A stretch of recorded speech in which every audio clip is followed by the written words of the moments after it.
What is it you want, Barry? What do you want? You want the moon? Just say the word and I'll throw a lasso around it and pull it down. Ladies and gentlemen, boys and girls, dying times here. Come with me if you want to live. That's it, man. Game over, man. Game over. The Force will be with you, always. Ladies and gentlemen, welcome back to 20th Century Geek. I'm your regular host, Scott Weatherly, and today we're jumping into the future, or maybe the past. We're going to be hopping around a bit, but I'll tell you what, I'm not going to be doing it alone. I'm being joined by Brian, and, well, first off, before we do anything, how about you introduce yourself and give your own podcast a bit of a plug? Thanks, Scott. Listen, it's great to be here today. I really appreciate the chance to chat some Terminator for you. But yeah, I'm a big fan of the franchise, and typically when I'm not talking about Terminator, I am doing a show with my friend Chris Munn about the Ghost Rider, Marvel Comics superhero Ghost Rider. We've been doing it for a couple of years. We basically review comics, movies, TV, anything that has to do with the character. It's sort of very specific on the character, but it's interesting because the character has been around for so many years. We have fans who started reading the 70s, 80s, 90s, and today. So we have fans of all different eras. So we try to make everybody a little happy, which is very cool. To everyone. Yeah, absolutely. Well, it feels a bit like the Ghost Rider. All three, sort of, I'm aware of, are going to get some time. Going to get some panel time in the future. They sort of seem to be bringing them together. There's Jason Aaron's Avengers is sort of obviously got Robbie Reyes in, and then you've got Johnny Blaze has come back, so it seems like getting ready for the end of the year, some big Ghost Rider action by the sound of it. Yeah, it's an exciting time for fans, especially because, I mean, when we first started the show, we were mainly doing classic reviews. We did a little bit of, I think it was Doctor Strange and the Sorcerer Supreme, because there was a Ghost Rider element to that series. But we're very fortunate because there's a lot of new stuff that's coming down the pipeline. Danny Ketch is coming back, which a lot of our fans are very excited about.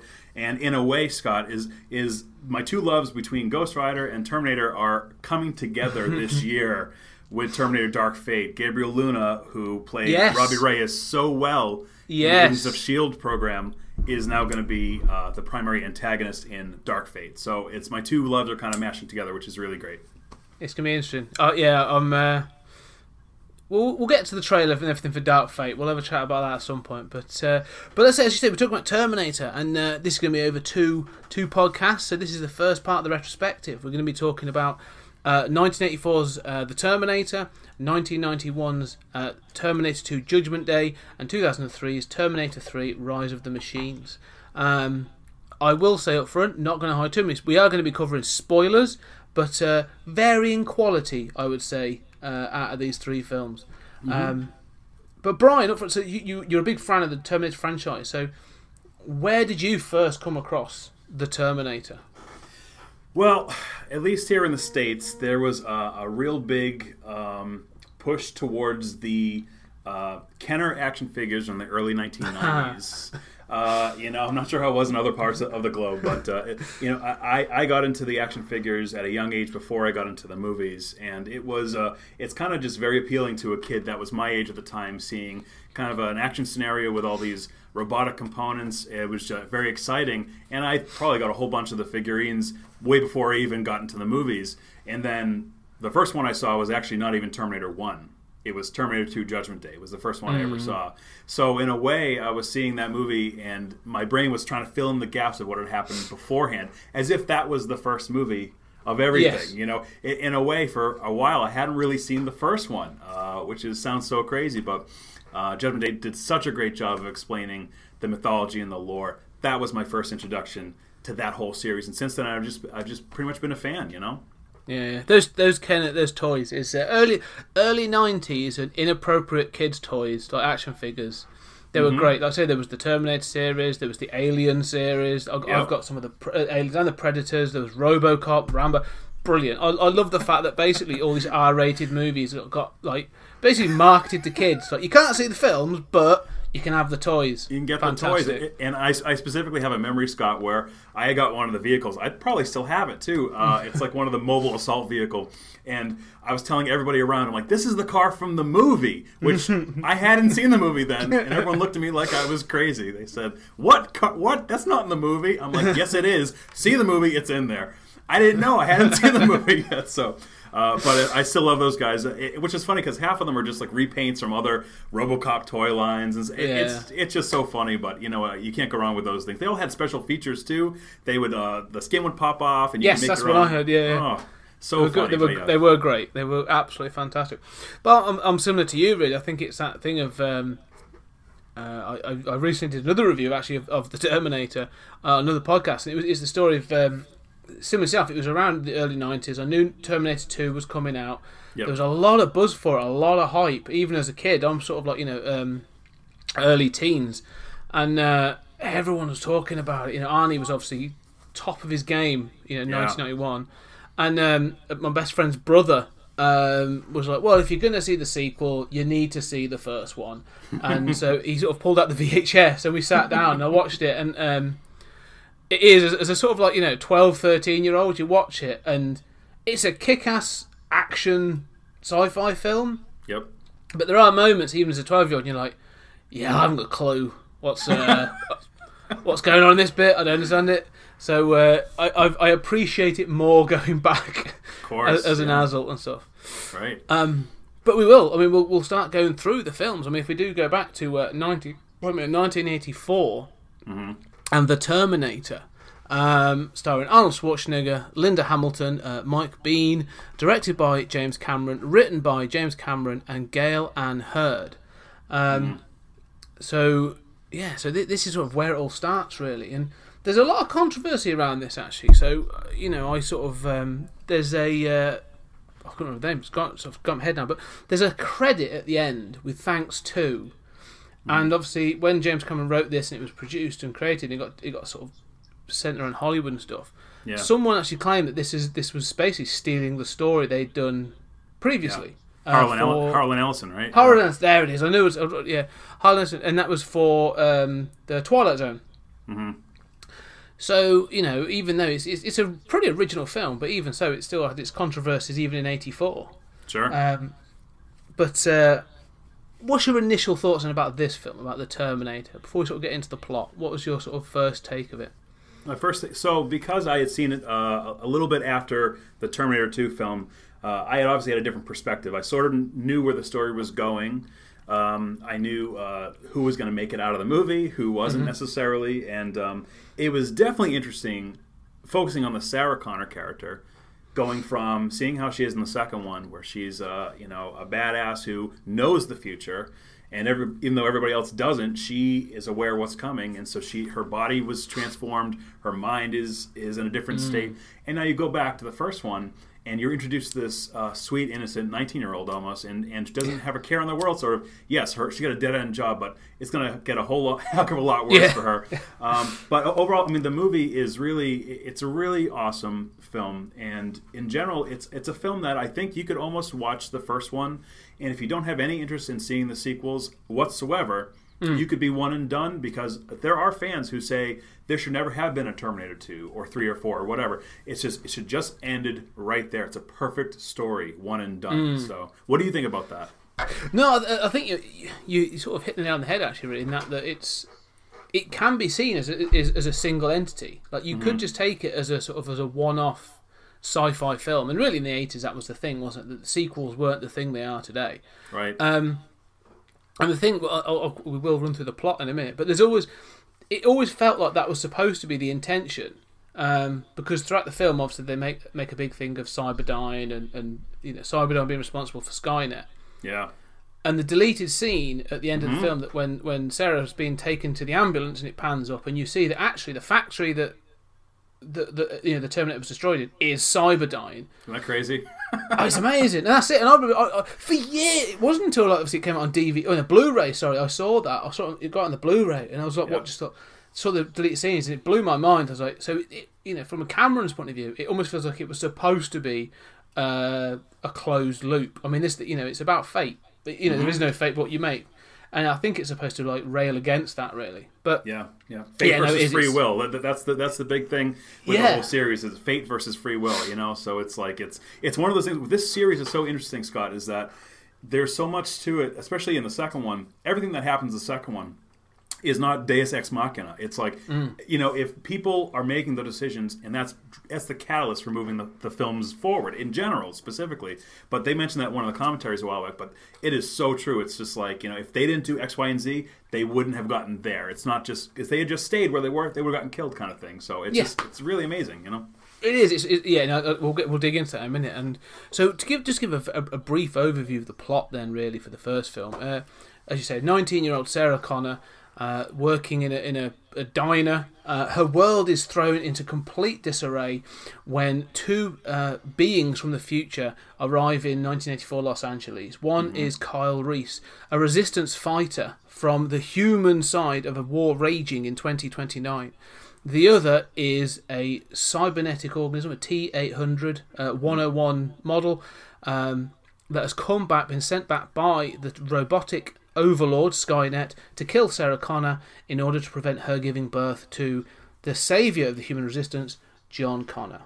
That's it, really. And the thing I'll say about this film, and the thing I like about it, it's something I think that films of the 70s and 80s did very, very well, is they knew that they had very, you know, it wasn't like now where you could do a sprawling 3-hour film and you're probably going to cut that over another film or something like no, you've got 90 to 100 minutes and you better tell your story.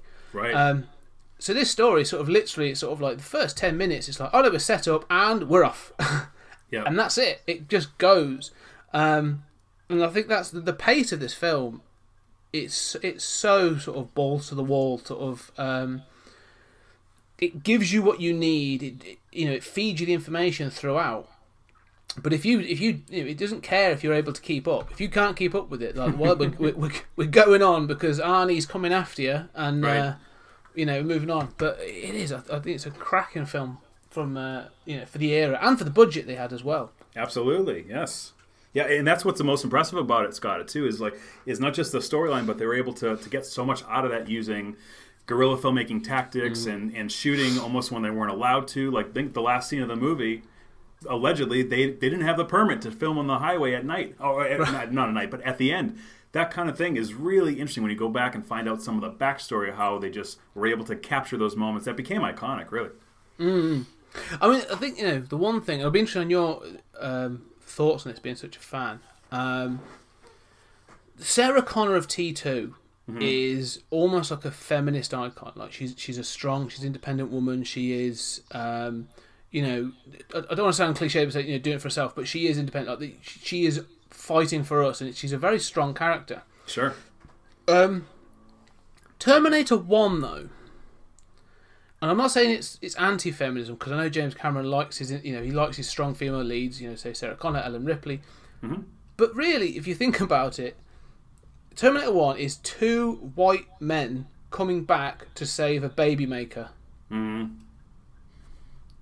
And it sort of boils, and maybe I am simplifying it more than it deserves, and I know I am, because there's more to it than that. But that's really the gist of it. It's two male characters coming back to sort of fight over her reproductive organs. That's it. At that point, she has no agency. It makes you wonder about the sort of like what she actually would have done. Is it in a different timeline? But I don't know. What are your thoughts on that? So, yeah, that's definitely an interesting idea, and it's especially because if you think about the time frame when it was filmed, of course, 1983, 1984, I mean, things were obviously a little different, and people expected different things from films, especially from female characters. And, I review comics on my other show, of course, and, that had been a big problem for many, many, many years, with female characters getting sidelined for the antics of the male heroes, right? And what's interesting to me is that, and I get what you're saying too, is I have a lot of female friends who love Sarah Connor, and especially the Terminator series, because of the storyline and the emphasis that it puts on Sarah herself. Obviously, I can't speak specifically for them, being a guy, but it's one of those things where she's she's really caught in the middle. Maybe it's by design, Scott. She's caught in the middle because she's just an everyday person who's completely caught. I think in the novelization, or as a gag, I think it was Bill Wisher or Randall Frakes, a couple of these guys who were writing the novelization. They, as a joke, they wrote a 1-paragraph summary of the whole movie, and I believe it goes like, on a typical town, on an agonizingly beautiful day, a regular woman whose name I forgot killed a monster robot from the future and saved the human race. The end. Period. And that's like one of those things where it's like, I mean, it's funny. It's such a strange thing, but I mean, I always remember that quote as such a funny little gag. But she is an everyday person who, by the end of the movie, she's now accepted her identity. Accepted kind of her mission. I mean, there's a part of the movie we remember Under the Overpass where she's saying, "I don't want this destiny. This sucks." So by the end, she is kind of galvanized and moving forward. So I mean, I can't speak for women how they feel towards the film as well. I mean, I'll have to ask my wife what she thinks, but I just think that I really think Sarah Connor is truly a feminist icon. But that's just I mean, we'll see what happens with the new Dark Fate film. But yeah, that's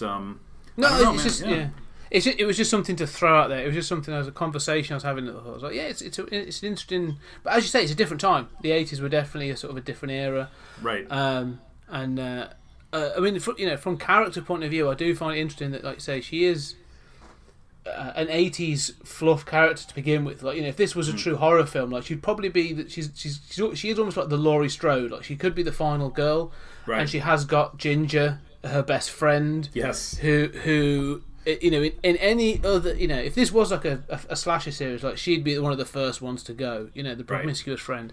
Right. So it's a great setup. Like, there's a lot of shorthand in this to sort of like tell you about characters, but it's done so well and so concisely that I do really appreciate some of the things. Sure. And there's some great little one-liners that sort of like, again, you don't appreciate until you appreciate the film.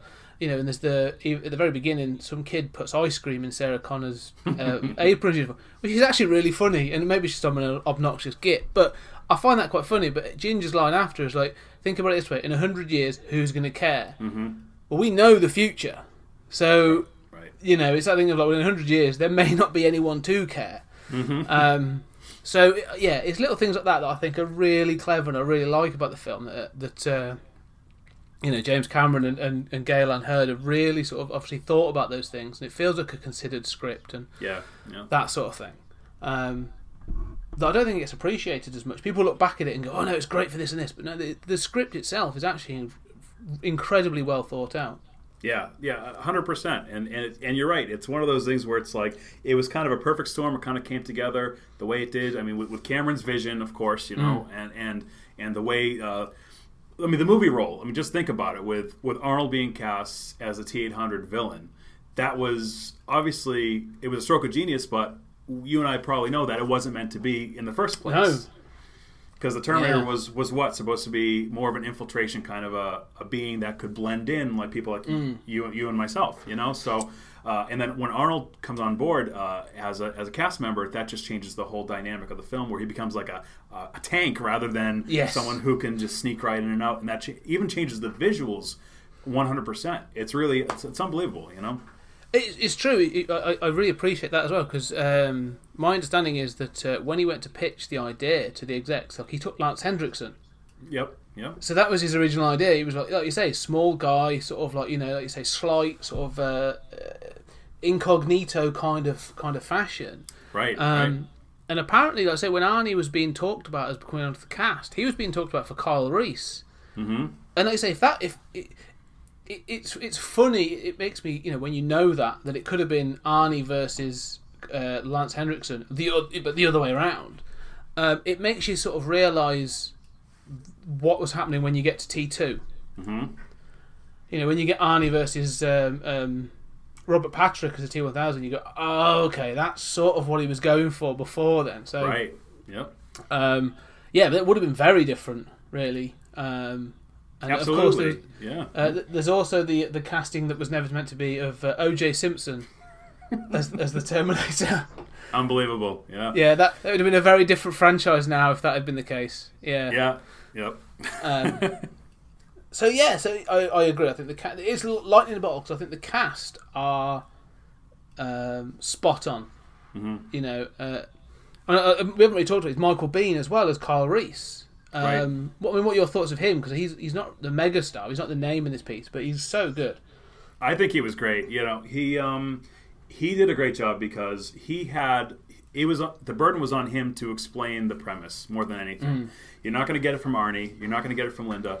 You're getting it from Michael Biehn. You know, and he's the one that has to explain it. And the way it's filmed too, especially, which Cameron was a genius, is they had him explain it in during action scenes. He explained the exposition while on the run. So you're getting, of course, the thrill of the action scene, but you're also learning about the mythology, about the year 2029. We smashed the defense grid, all this kind of stuff. It's almost at a breakneck speed. I mean, the whole movie is like that too, Scott. But it's at a breakneck speed. But it's almost like you are hanging on every word during that scene because yes, there's an imminent danger, but he's also telling her what's going on.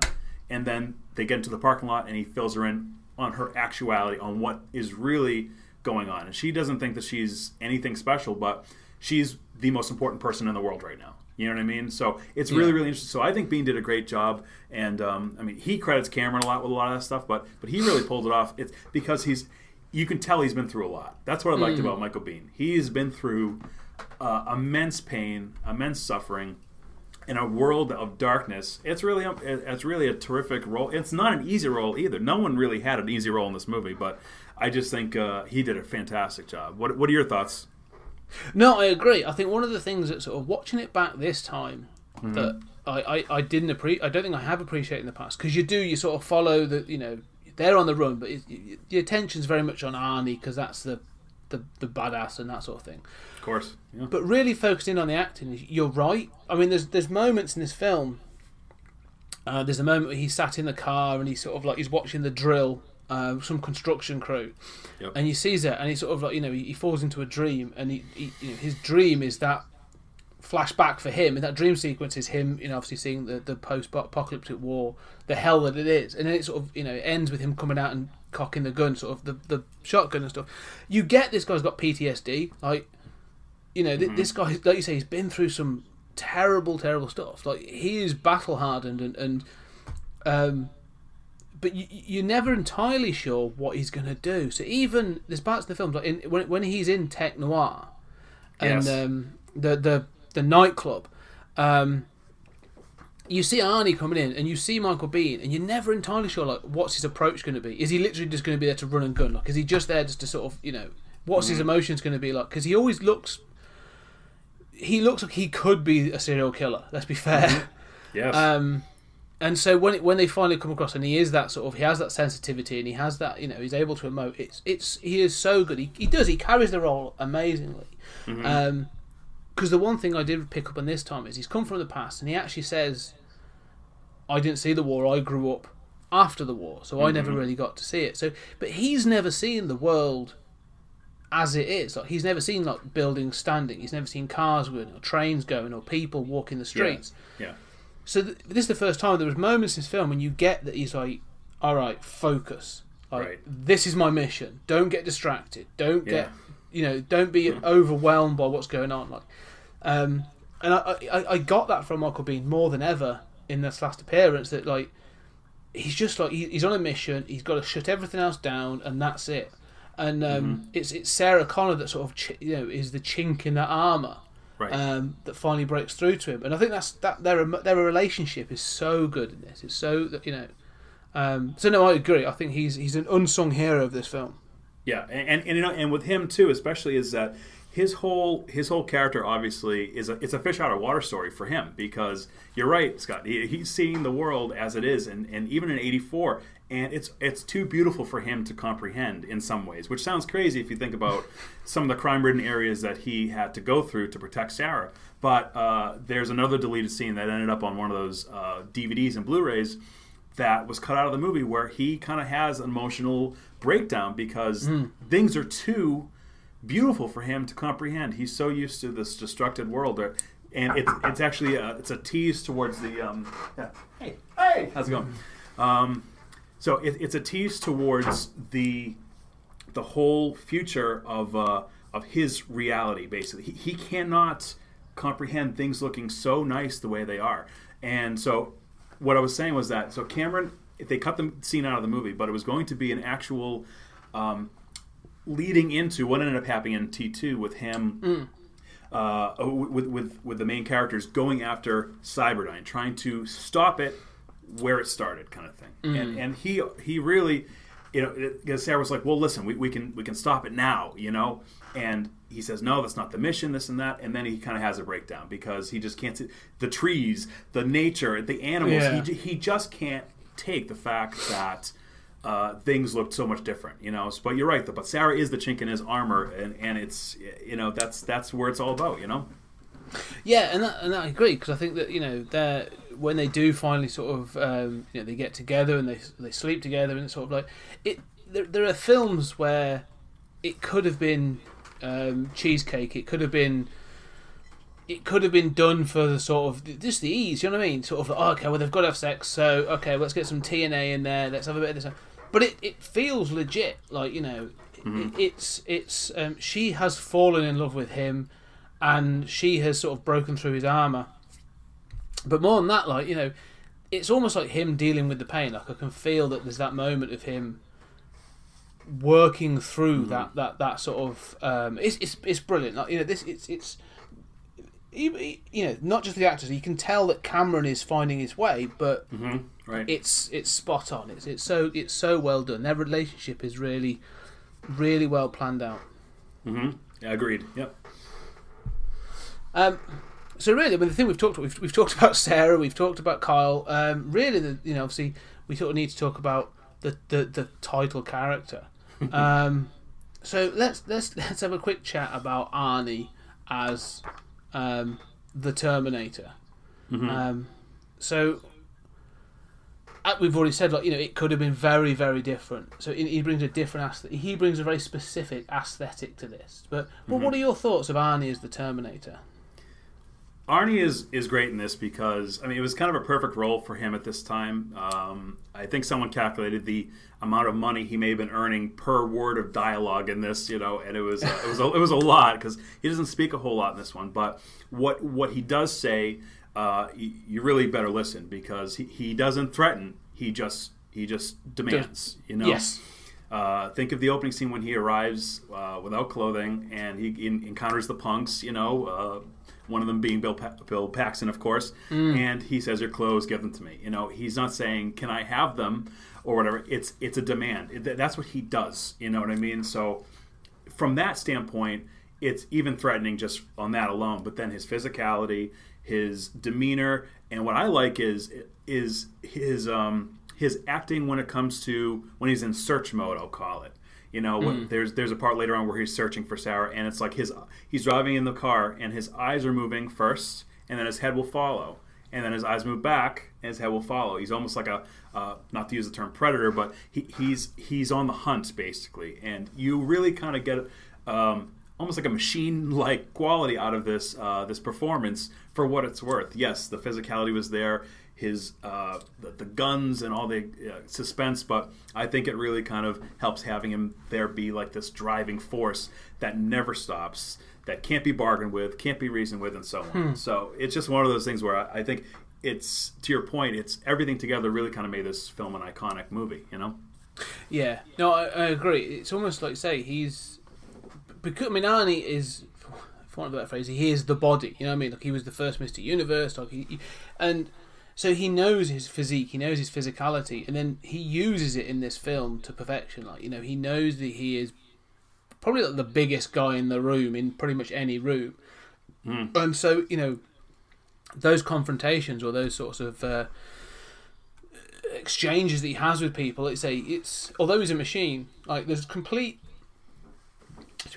focus. He knows that no one's going to say no to him. And when they do, he's just going to roll over the top of them. And it is. I don't know if there's any detail of it, but I go back to Peter Weller when he became RoboCop.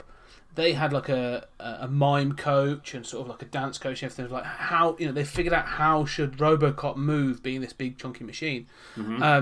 It feels like there's an element of that, and I don't know whether it's just between Cameron and Arnie or whatever, but they make decisions about, okay, well, he would do this. Like you say, his eyes are scanning and he walks in a certain way, and how he considers a room and all this other stuff. Like there's no wasted movements for him. No, everything is and he explained this in an interview 2 years ago.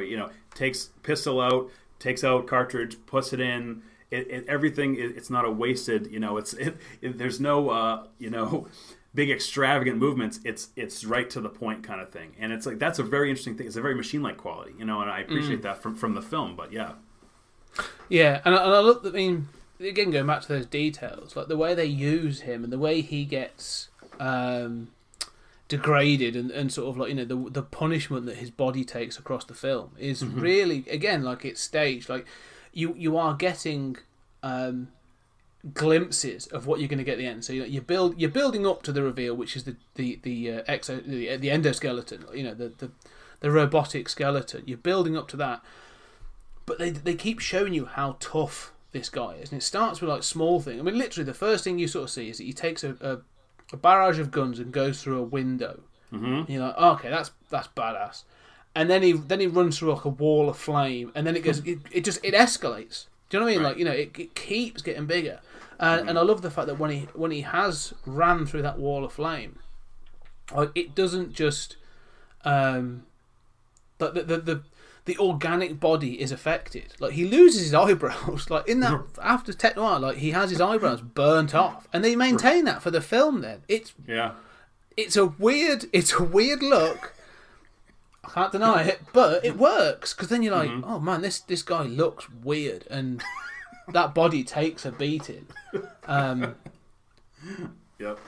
again, like it's Cameron thinking about these things. Like he is considering all this stuff, I think, and so when you do get like and then he has to sort of check his arm, and you see the open arm with the cords in it, and you're like, okay, well now I've seen that bit. And then you see the face and you see the eye move, and all right, granted, I would say that the puppetry hasn't aged great, but still I'm buying it and I'm into it.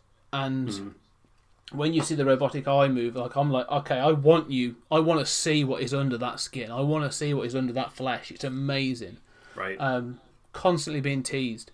So yeah, no, I think the Terminator is again so well thought out, really well constructed idea. That in lesser hands could have been silly. It's a great story, Scott. It's a great it has great visuals, great editing. It's across the board, really. And the film is so well done in a lot of ways that like my day job is I work at a TV studio, and I teach video courses and editing courses to folks. And one of the things that I use to illustrate particular editing techniques is the Tech Noir scene with Arnold coming in and just barely missing Linda. Sarah, she knocks over the cup. She bends down, picks up the cup. He walks by. Everything is slow motion, and then it starts cutting the parallel action of one character to another. And then you cut in Kyle Reese, who's waiting for the infiltrator unit to move on her, so he knows what he looks like and can defend her. It's a brilliant scene. Every time I show class members that editing technique, a lot of these folks had not seen Terminator 1 because I don't know if you agree with this or not, but I think more people know of the Terminator than have seen the Terminator, or even remember in the way we're discussing it. People think, oh, it's Arnie. He's always been the good guy. He's always been the hero, and he's got the glasses. But people don't remember, oftentimes, the iconic original, where he was this unstoppable villain. Where it's really astounding. So when I show people that scene, that they're almost like surprised seeing Arnold in a villainous role, where he's taking no prisoners. Yeah, and I think you're right because I put I think the Terminator is akin to Alien, in that sort of it's a small scale, almost horror. I mean, this is really the first one is very much like a slasher film. It's got that. Yeah. Yep. And then it's obviously built on that. You got Terminator 2 and stuff. But I honestly think that the Terminator franchise is tarnished by a weird desire to almost poke fun and parody what has come before. And we'll get to it in a little bit. But the "I'll be back" line in this is iconic. It becomes like Arnie's catchphrase. Yeah. But it's just an offhand comment. But now, in every flaming Terminator film, they've got to like shoehorn it in. And all right, in the second one, it's sort of used as a bit of a gag, a bit of a poke in the ribs, and you go, all right, I'm fine with that. But then by the third one, you've got him saying like, I'm back, and then the TX gets and she'll be back, and you're like, oh Jesus, and then it gets worse and worse. So yeah, I can see why people forget how dark and how good this first film was.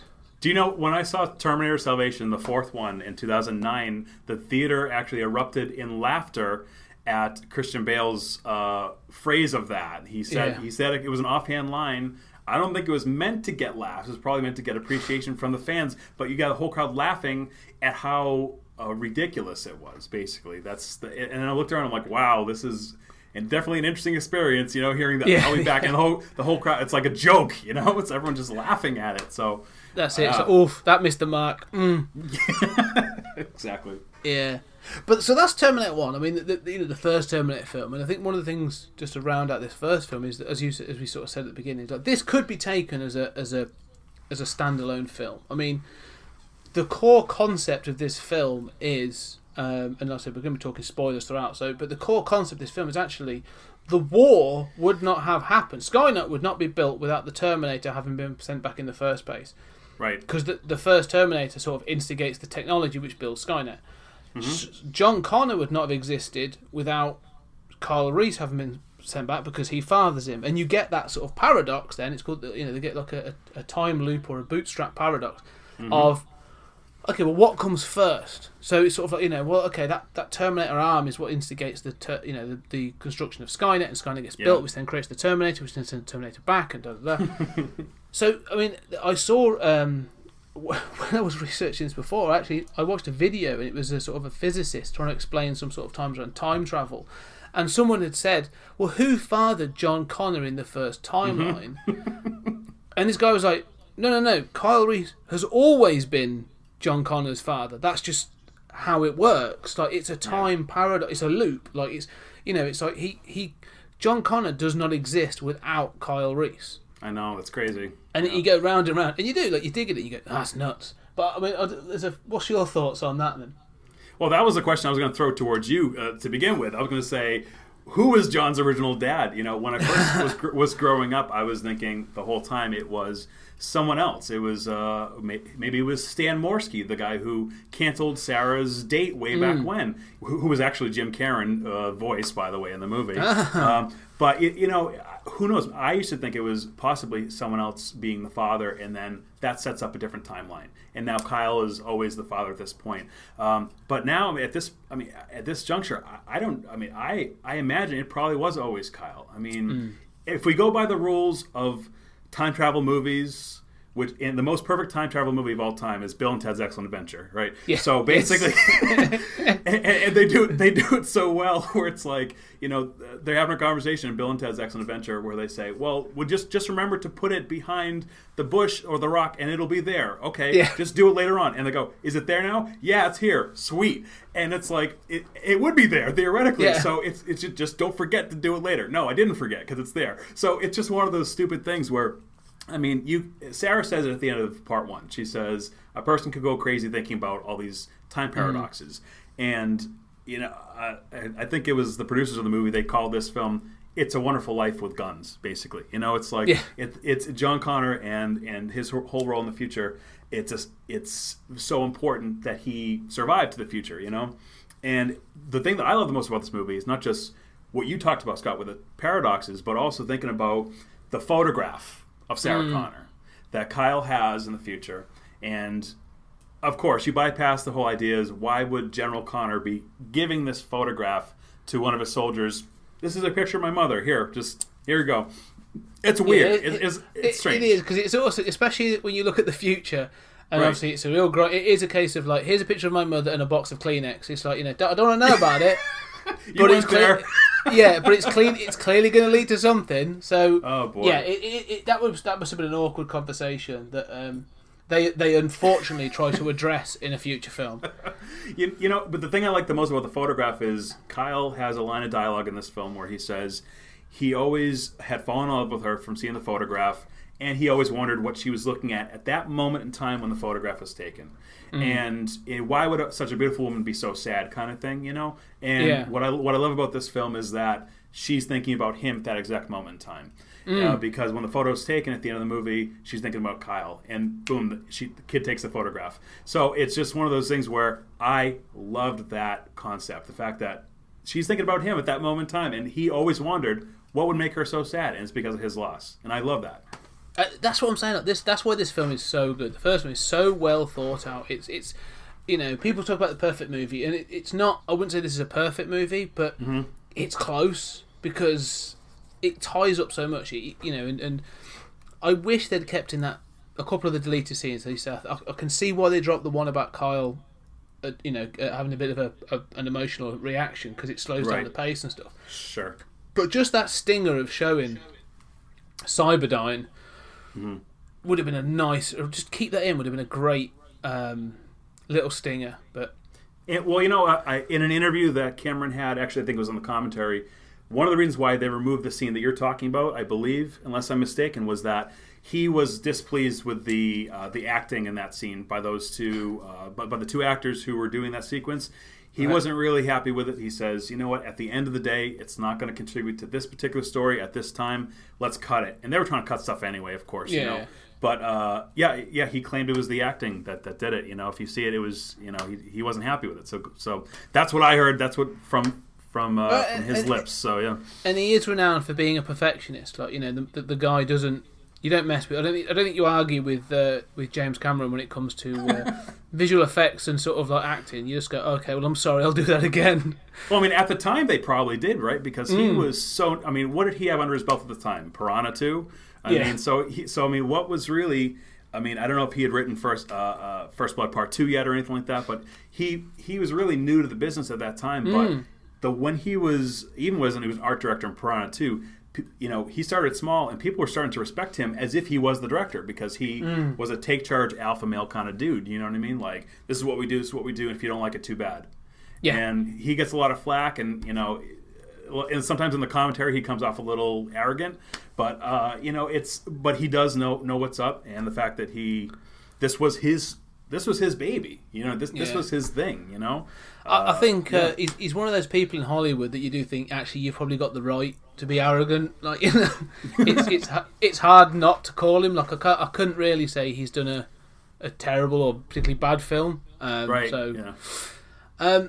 But yeah. So anyway, so that's 1984, and we travel forward sort of like 7 years, and we get Terminator 2. And Terminator 2, starring again Arnold Schwarzenegger, Linda Hamilton reprising Sarah Connor. We're now introducing Edward Furlong as a young, I'm not going to say his age, because that sort of seems to bounce around a bit, but a young John Connor, Robert Patrick as the liquid metal T-1000, and Joe Morton, I'm just going to mention him, as Miles Dyson, the scientist who creates Cyberdyne, who works for Cyberdyne and creates Skynet, or his team. Directed by James Cameron, written by James Cameron and William Wisher. So, again, sort of like first reaction, first initial thoughts on Terminator 2. This one, it's iconic, man. It's an iconic film from top to bottom. It doesn't have to. I'll speak from experience, right? You don't have to have seen the first one to appreciate this one. Because I probably saw this about 30 times before I ended up seeing part 1. And it works on a lot of levels. I don't think you appreciate it as much if you don't see the original. But it's an iconic film. It was not just the special effects, which everyone talks about the special effects with the T-1000 and Stan Winston's brilliance with all the animatronics. But it from top to bottom, it's a powerful story. It's an emotional roller coaster for the viewer. It's not just action nonstop. Right, there's a whole lull in the center of the movie where it's very emotional. It dials down the action, and you don't see the T-1000 for about 45 minutes, and that's the main antagonist of the film. He's not seen for almost an hour because it's building up the world. It's building up fate versus free will concepts. You know, what does Sarah have to do next? And even from top to bottom, it's a fantastic movie. And even this one could have ended the whole series, and we would have been happy because of the way it has an open ending, but it's a little bit more hopeful than the darkness of the first one. Yeah. That's my original take on it, though. Yeah. And let's see. That's the theatrical version has that sort of open ending, and I think we'll get to the sort of the extended and the special edition and the extended special edition. Yeah. And those additional scenes and whether they add anything. But I'm very much like yourself. It's sort of it's one of the first. As a kid, you're sort of getting into when you're excited about films, and there were certain films in the 80s I was excited about. I was a big fan of like Indiana Jones and Ghostbusters and that sort of thing. Yeah. But this was like one of the first films that was coming out that I was like truly hyped for. Like I remember seeing they had like a trading card set. There was a magazine special, the toys, like I say, the Kenner toys, and there was just this big hype for Terminator 2. You're right. And I remember thinking, like, how the hell can I sneak into the cinema to see this? Like, I'll have to stick a moustache on or something. But, like, I just remember there being this, like, buzz about this film. And then finally getting to see it and being, like, blown away. Like, that, as you say, as a kid, like, you're drawn to the action. And there are parts of the film, I remember there were parts of the film, as a kid, you're a bit like, oh, come on, move on.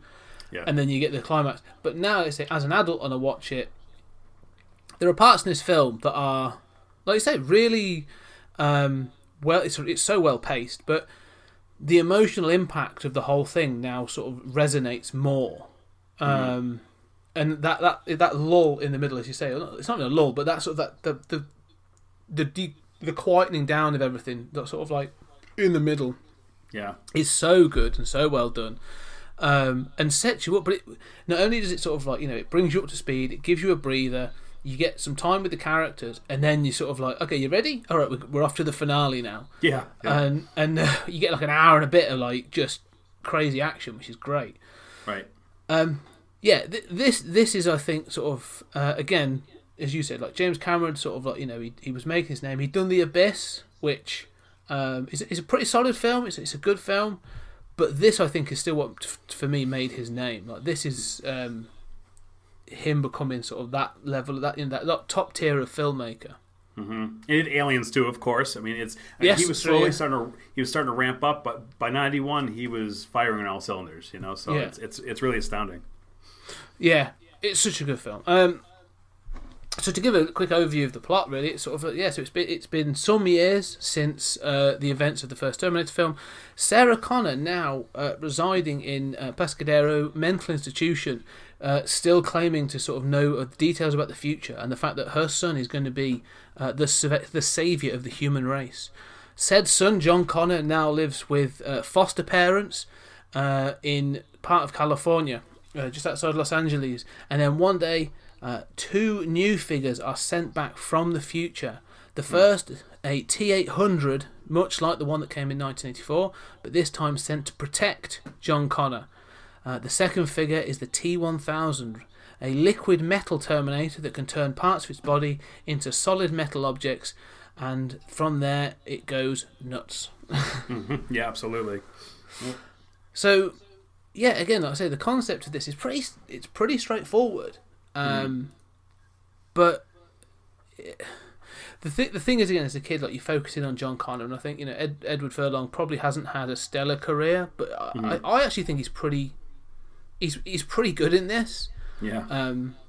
Maybe just playing obnoxious, it was easy for him. I don't know, but he did a good job, and he was plucked out of obscurity for this movie. He was just a kid, I think, at a YMCA.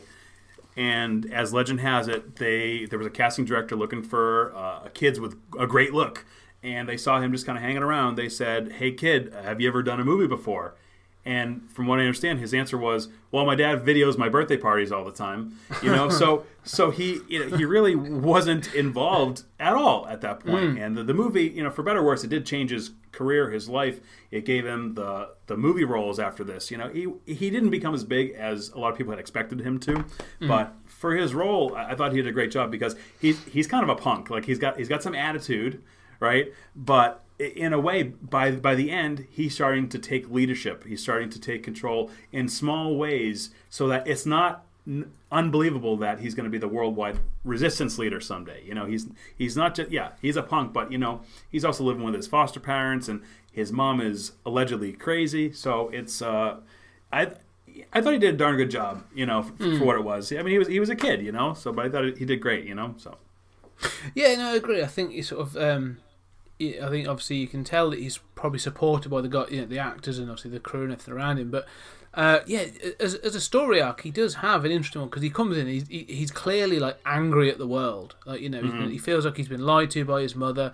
Right. He's been dumped on these people that he really hasn't really connected with, and he is looking just to rebel. That seems to be like that's all he wants to do. And I say when he realises, or when it's revealed to him that it's all true, it's not a hard left turn. Like he still remains angry about things, and he's still got that attitude. But he's almost like starts to harness it, like you say. So by the end of it, he is using that to motivate, and he sort of. He does it to pick his mum up as well, doesn't he? Sort of like a bit like she did with Kyle Reese in the first film. Like he's sort of like picking her up and like, come on, get on, move it, and sort of. So he is, like you say, he's taken on. He's trying to mature a bit. Sure. So he definitely has an interesting But the thing I always take from the interesting thing I find with John Connor is his consideration for others. Mm-hmm. That despite everything, despite him being angry and rebellious, like. It's never about hurting people, and he actually has got this sort of like genuine care and feel for the So he sort of went everything from when you can't kill it. He's telling the Terminator you can't kill anyone. He shoots the guard in the legs, which is one of the best scenes ever. But also like the moment he realizes the T-1000 is going to try and reacquire him at his foster parents, like he has to ring them to make sure they're okay. Right. And again, like later on, like he says when Arnie's like the police will turn up at Cyberdyne, and he says like I'll take care of the police. He's like, wait, you said you wouldn't hurt anyone. Like he legitimately cares that. Mm-hmm. Yes, we've got to do this mission, but people are bystanders and they shouldn't be hurt in the process of doing this. Yeah, you can't just go around killing people. He keeps telling them, and like a 2-year-old, Arnie doesn't get it. He says why? He says he doesn't get it. Why? He says because he just can't. Okay, and in a funny way that's a little bit probably how the conversation went between Arnold and Jim Cameron in the planning process, because Cameron when he contacted Arnie about this movie. He had said, okay, this is the deal. You're going to be the heroic character, but you're not going to be... It's imperative that you don't kill anybody in this movie. And Arnold was so taken aback, because, remember, think of his repertoire at that point. Commando, Predator, I mean, Raw Deal, Red Heat. He's blowing away bad guys left and right. Yeah. And their conversation was probably pretty similar to how Arnie and John Connor was, because he says, well, can't I just kill a couple people in the movie? No, Arnie, you can't do it because please, yeah, because you just can't, because the T-800, he's on a good mission. Okay. He goes, okay, fine, Jim. He says, I'll stop killing people after he tells me to. I'll kill people before that. No, you can't do that either. It's very important. So if you go back and watch it, the scene in the bar, the biker bar, he doesn't kill any of those dudes. He brutalizes them. Yeah. He takes his clothes. He takes their clothes, but he doesn't do it. So it's really kind of interesting that. So the whole movie.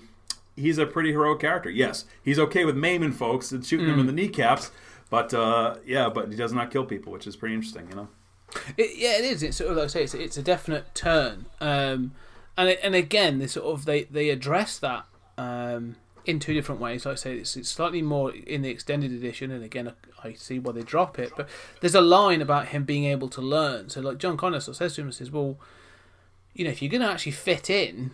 You need to be able to adapt. Like, how do you do it? And he says, so are you able to do that? And he says, my CPU is a learning computer. So actually, he is set up to do that. So Right. you know, like he can take on the use of like lines like no problemo, hasta la vista, baby, that sort of thing. Right. And in the what I find interesting though is in the extended edition, they have the same conversation, and actually he says, "I can, but actually because I was sent back, Skynet had my learning capabilities switched off." Right. And then they have to open his skull, which it's a real shame they wasted that scene because it's a really, again, from a special effects point of view, it's a really well set up scene. It's my favorite scene of the entire franchise. And it's not even in the standard version of the film, which is crazy because. But go ahead. I'm sorry. Yeah. But no, it's true. Yeah, because they open his head, they pull out the chip, and then they turn it on so he can be a learning computer. But there's so much more in that scene. Like there's so many more moments, and it's. I mean, they use from a special effects point of view, they use a dummy because it's meant to be a mirror, and you're supposed to be seeing Arnie giving dialogue. So it's dummy, and actually it's a hole, and they used Linda Hamilton's twin sister for the mirror. Brilliantly done. I mean, it's one shot. It's one shot, and it's like so. Not only is it thematically amazing, but it's basically one shot that is just so well done from a filmmaking standpoint and from a theme standpoint as well. Of course, Yes. So it's like yes, you're right. So they use Leslie Hamilton across from Linda, which is amazing, and they use Eddie Furlong's body double for that scene, and it's all one take. So it goes from Arnie across from them, and the camera zooms over, and now you're digging into the head of this machine, and it's all one take. Yeah, so it pans around. It's so good. It's and then from a theme standpoint, it's even more powerful for me because think about it, right? So you have this unstoppable killing machine that once they remove his brain chip, they put it on the table, and Sarah grabs a small mallet, an 8-pound mallet, and goes to smash it. Yes. If she had destroyed the chip, you got no more Terminator. He can't function. He's destroyed. So you could have remember. She probably wanted to kill him the moment she met him in T2 because of what happened to her in the last one. So in a way, it's like imagine this ultimate killing machine getting killed by an 8-pound mallet, and it's like, and then the best part is my favorite. They put the chip back in his head, and there's a small little thing on the screen that says time elapsed, and it says like a minute and 20 or whatever.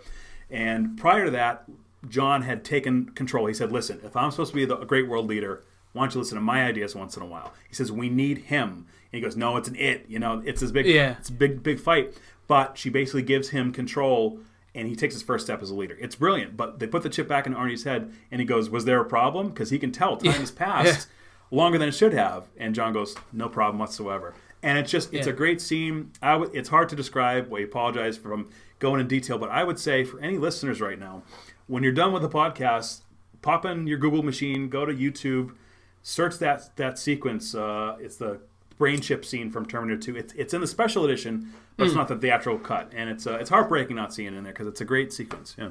But you're right though. I think one of the things you say there that it adds is one of the issues I always, even as a kid, like even when a teen watched it, one of the issues I always had with this film, and there are very few issues I have with this film, is knowing what Sarah's gone through. To the events of 1984, then years of building herself up, becoming stronger, becoming more strategically capable, and all this other stuff, and then being caught and spending more years in a psychiatric institution. So the bitterness and resentment and all this other stuff that's building up. Sure. For me, it always felt a little bit like she's like, "Oh, okay, so you're a good guy this time, fair enough." And then John says you're good, fine. Do you know what I mean? It always felt a little bit easy, right. And that scene is that, like you say, where it happens, it tells you that actually she's always been biding her time. Like throughout the Pascadero escape, through all the fights with the T-1000, like at that point, like she's just been biding her time until she could terminate the Terminator, and then it's John that stops her. So it's a shame that's not in the theatrical version, really. And remember too, with her at the Pescadero State Hospital, she kind of is a little bit like Kyle Reese at this point because she knows the future. She knows what's going to happen. Everyone thinks she's nuts, and there's all these parallels to Kyle's sequences in the first film where, for example, if you remember in Terminator 1, Dr. Silberman, the vile Dr. Silberman, who makes his return in T2, of course, he's interviewing criminal psychologists. I mean, he's interviewing Kyle, and Kyle's telling everything about that he knows about the future, and he's being honest. He's being brutally honest. This is what's going to happen.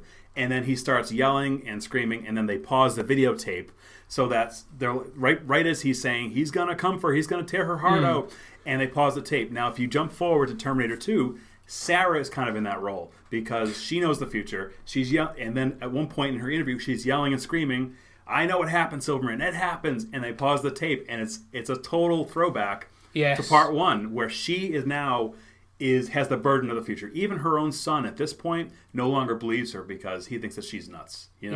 And that's a brilliant callback. Yeah, I love that phrase. Actually, that's a really good phrase. She has the burden of the future. That's because that's what it is, isn't it? There's that knowledge burning in her that sort of like no one else believes her.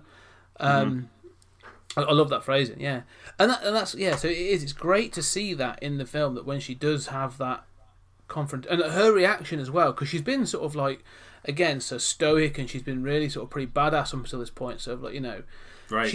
You see her trying to play someone as well, because she sort of she has that sort of like vicious a break during that interview where she sort of, and then it pans to her saying like, well, I think I've actually made some progress, and you said I could go to sort of minimum security, and he's like, no, because you clearly not making any progress.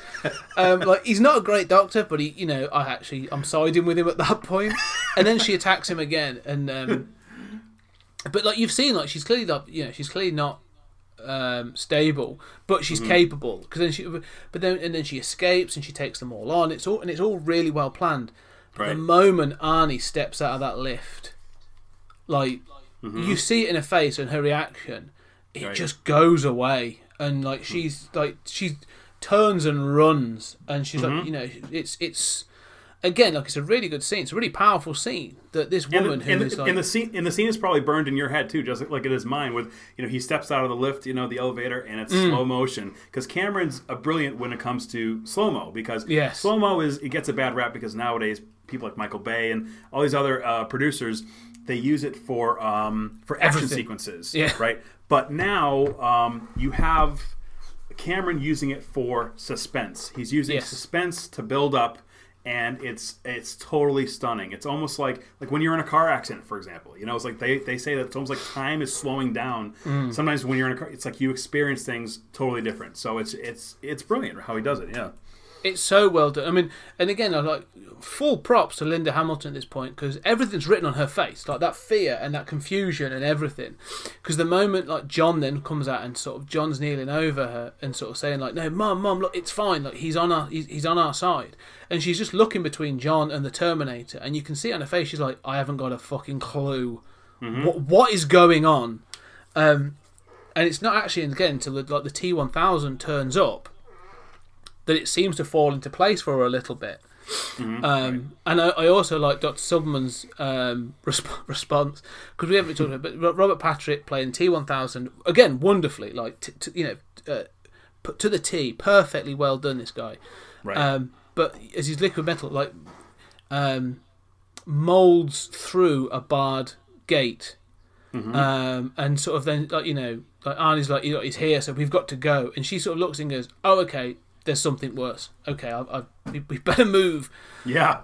And I just love Dr. Silverman's like response of he's just like frozen, and this sort of the syringe cap sort of falls from his mouth, because he's just like, "I don't know what's right and what's up and what's down anymore. Like this makes no sense." Yeah, but that whole sequence it draws that baseline, doesn't it? It sort of sets the chessboard of like, okay, now everyone's in place. It's so well done. Yeah. But yeah, so that's sort of like, so we've sort of said that part of the plot. But I mean, let's talk about the T-1000 as a concept, and Robert Patrick, because we obviously all those cast about. But what are your thoughts on Robert Patrick as the T-1000? He does such a great job in this one, because he's slightly off, right? It's his temperament, his demeanor. He's a little strange, right? But he's a cop, so people automatically respect him, right? So or at least understand that he's an authority at the very least, right? So, and that's another example of the brilliant role reversal in these movies. I mean, if you think of T1 once more, the scene of Tech Noir, you have Sarah thinks Kyle is most likely the perpetrator, and she's next on the list because you're right, he looks pretty scary in that scene. And then Arnie shows up and he's the real bad guy, right? So it's playing with expectations and moving stuff around so it's more interesting for the viewer, right? So if you didn't see any of the ad campaign, if you weren't aware of the iconography of who the T-800 was as a character and how he was going to be a hero, because if you saw any TV, I'm sure they did lots of interviews saying, yeah, I played the good guy this time, blah, blah, blah, this and that. You might actually be surprised if you go into the movie cold that Arnie is actually the good guy, because you have the T-1000 and Arnold come back, and it's both not clear if they've killed the people who they've acquired their clothes from. So potentially the T-1000, even though when you first see him he's a little weird, you might think he might actually be a human because of his physicality, and he's putting on a cop's uniform. He doesn't necessarily kill the cop, he just knocks him over, theoretically. So he could be someone who's actually there to protect John. So if you weren't aware of the ad campaign, Arnie could be the bad guy right into the moment of that hallway when he's telling John to get down. Well, it's funny you say that. So I went back and did a little bit of research on this, and apparently, again, James Cameron sort of like he had his sway, and that's the thing. Like he was determined to keep that reveal a secret. So apparently, say part of the promo after the film came out, like they were able to talk about it and stuff. But up until that point, like it didn't appear in any adverts. Like the advert campaign was all about like the very first like teaser that came out was that silhouette of Arnie, so like half face, half endoskeleton, like, and you were like, you know, it said like he's back, and you're just like, so everything was setting him up as like as the antagonist. And all this other stuff. So yeah, you're right. And the way they sort of set things up in motion in that first sort of part of the film, yeah, either one could be the hero or the villain. Like, even when he sort of turns up at the T-1000 turns up at the foster parents' house, and he says, "Oh, have you got? We're looking for John. Have you got a picture of him?" And he says, "Oh yeah." And he says, "Oh, and there was someone else looking for him as well, like a big guy on a bike."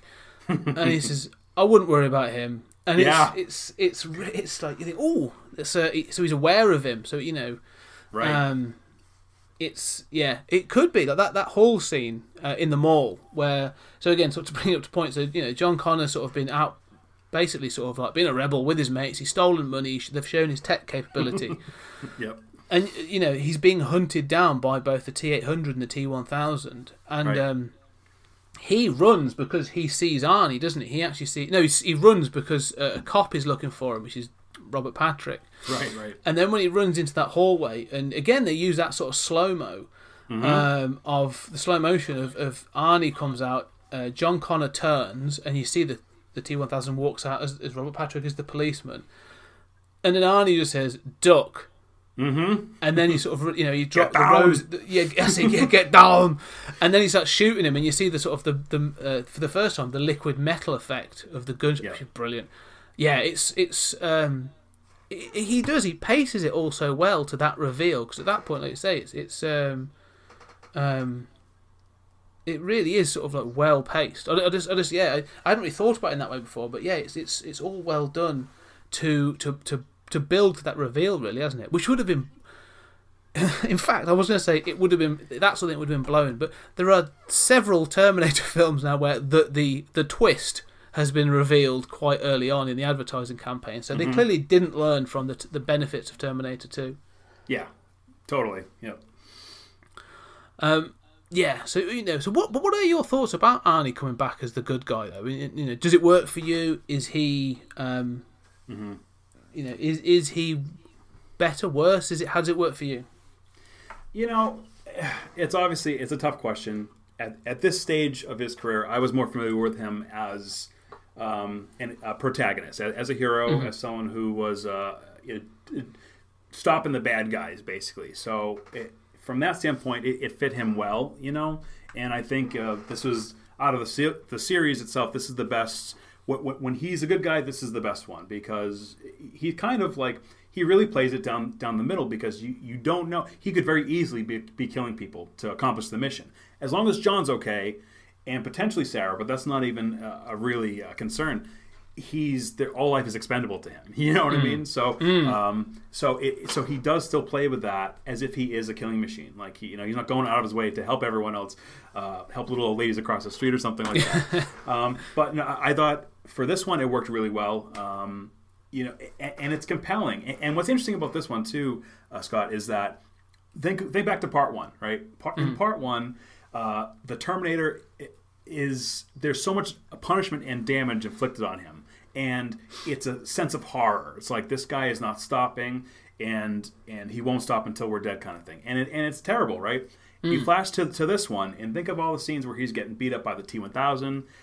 Closer to the end of the movie, where he's getting skewered and he's getting stabbed in his arm, and it's more about pathos than terror, because you now feel for this character who's just a robot, right? Yeah, all things fair, he's just a machine, and a killing machine at that, but you feel for him. The more he's not feeling pain, but as humans, we sort of empathize with that character. He's just trying to protect the kid, and he's getting tortured. He's getting and he gets stopped for a brief amount of time. So it's one of those things where role reversal yet again. It's like, instead of the terror we feel for him not being stopped, we now feel for him. He's basically the best father figure that John's ever had, right? Yes. So it's such a interesting concept that even Sarah addresses during the movie. She's in the desert with her friends trying to regroup, get weapons back, get a plan, because they don't have a plan at that point. They don't know what they're going to do.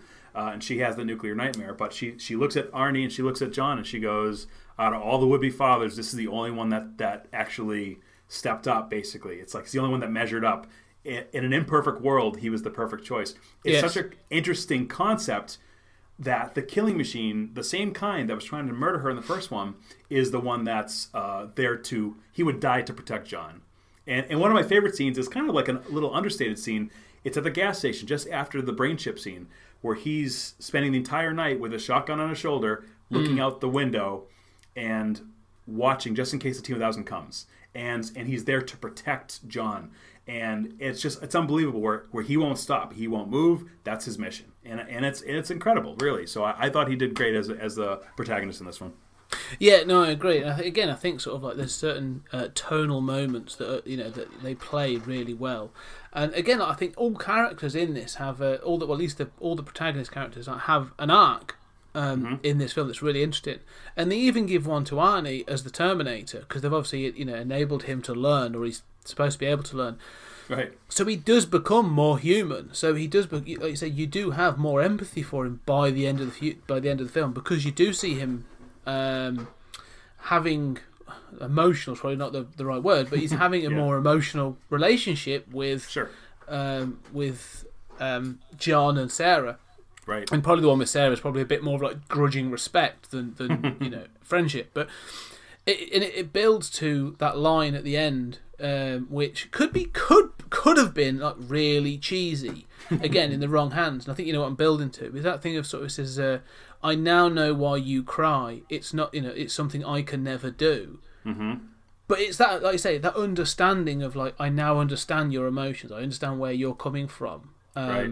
But it's sort of like he has grown. I want to say he's grown as a person, but as an entity, like he has grown. Like you say, he has become a protector.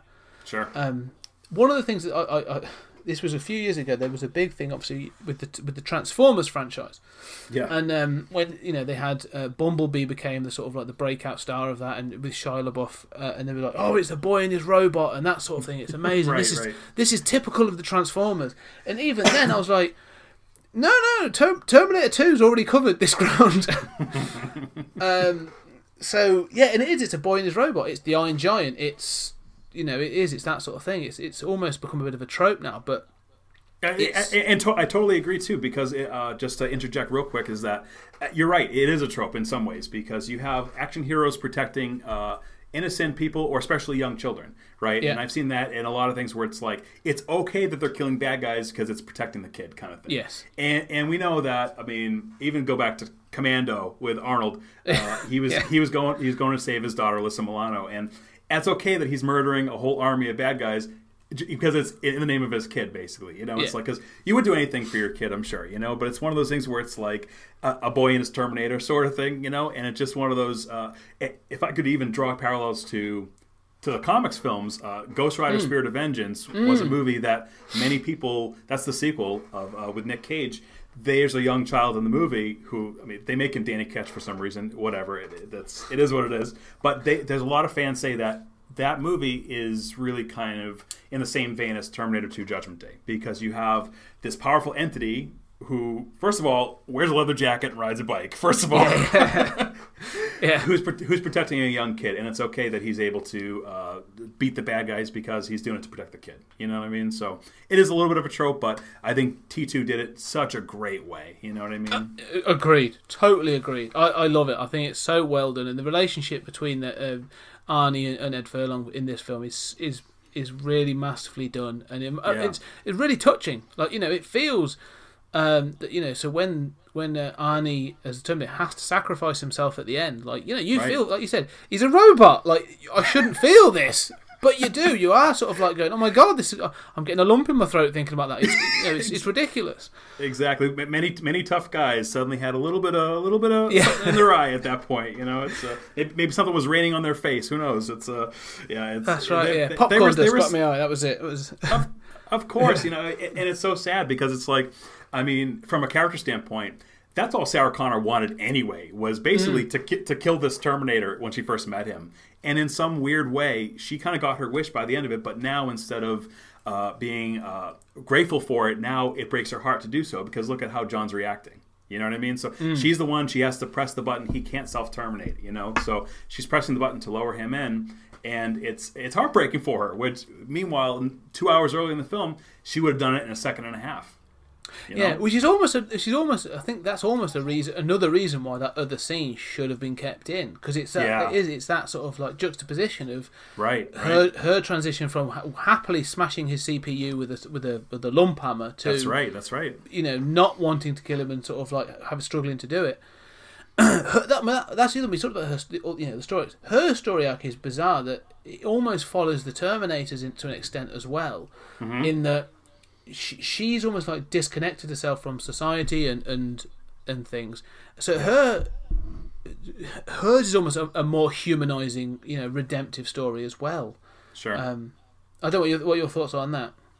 Well, during the course of this movie, she kind of becomes a Terminator. You know, there's a sequence where once she has the nuclear nightmare in the desert, remember, it's the duality, right? At that moment, so she's thinking of trying to change the future and reset it. To kill one man, Miles Dyson, the guy who was responsible for Skynet, to save the future, to save billions, it's worth it to her because everyone she sees is basically dead anyway, right? And it's the duality of, at the same time, you know, Skynet is trying to intercept and ensure their future by killing John, and so it's like in going back in time. So it's this weird duality where if Skynet can go back to ensure their future, Sarah's going to try to prevent it. And it's this weird kind of split in time where it's like you could really go one way or the other. So she goes off, she puts on the glasses, and she gets her weaponry, and she is a Terminator. In fact, one of her weapons has a laser sighting on it, and it's like it's in a way that's like it's like Arnie from the first one with the laser pistol. It's like she now has become disconnected, but she doesn't do it, and that's what's the most important part. She stops herself from doing it. And she almost is going to pull the trigger, but the guy's got a family. She realizes that it's not the right thing to do, and she stops herself. And that's what makes her such a powerful character. When who knows what anyone else would have done in that situation. So it's really astounding how well that scene works. You know. Yeah, again, you're right, because I think I never thought about that. Like her putting on the sunglasses and stuff. And you know, that thing of like falling into almost like Punisher mode, like that Terminator. Definitely.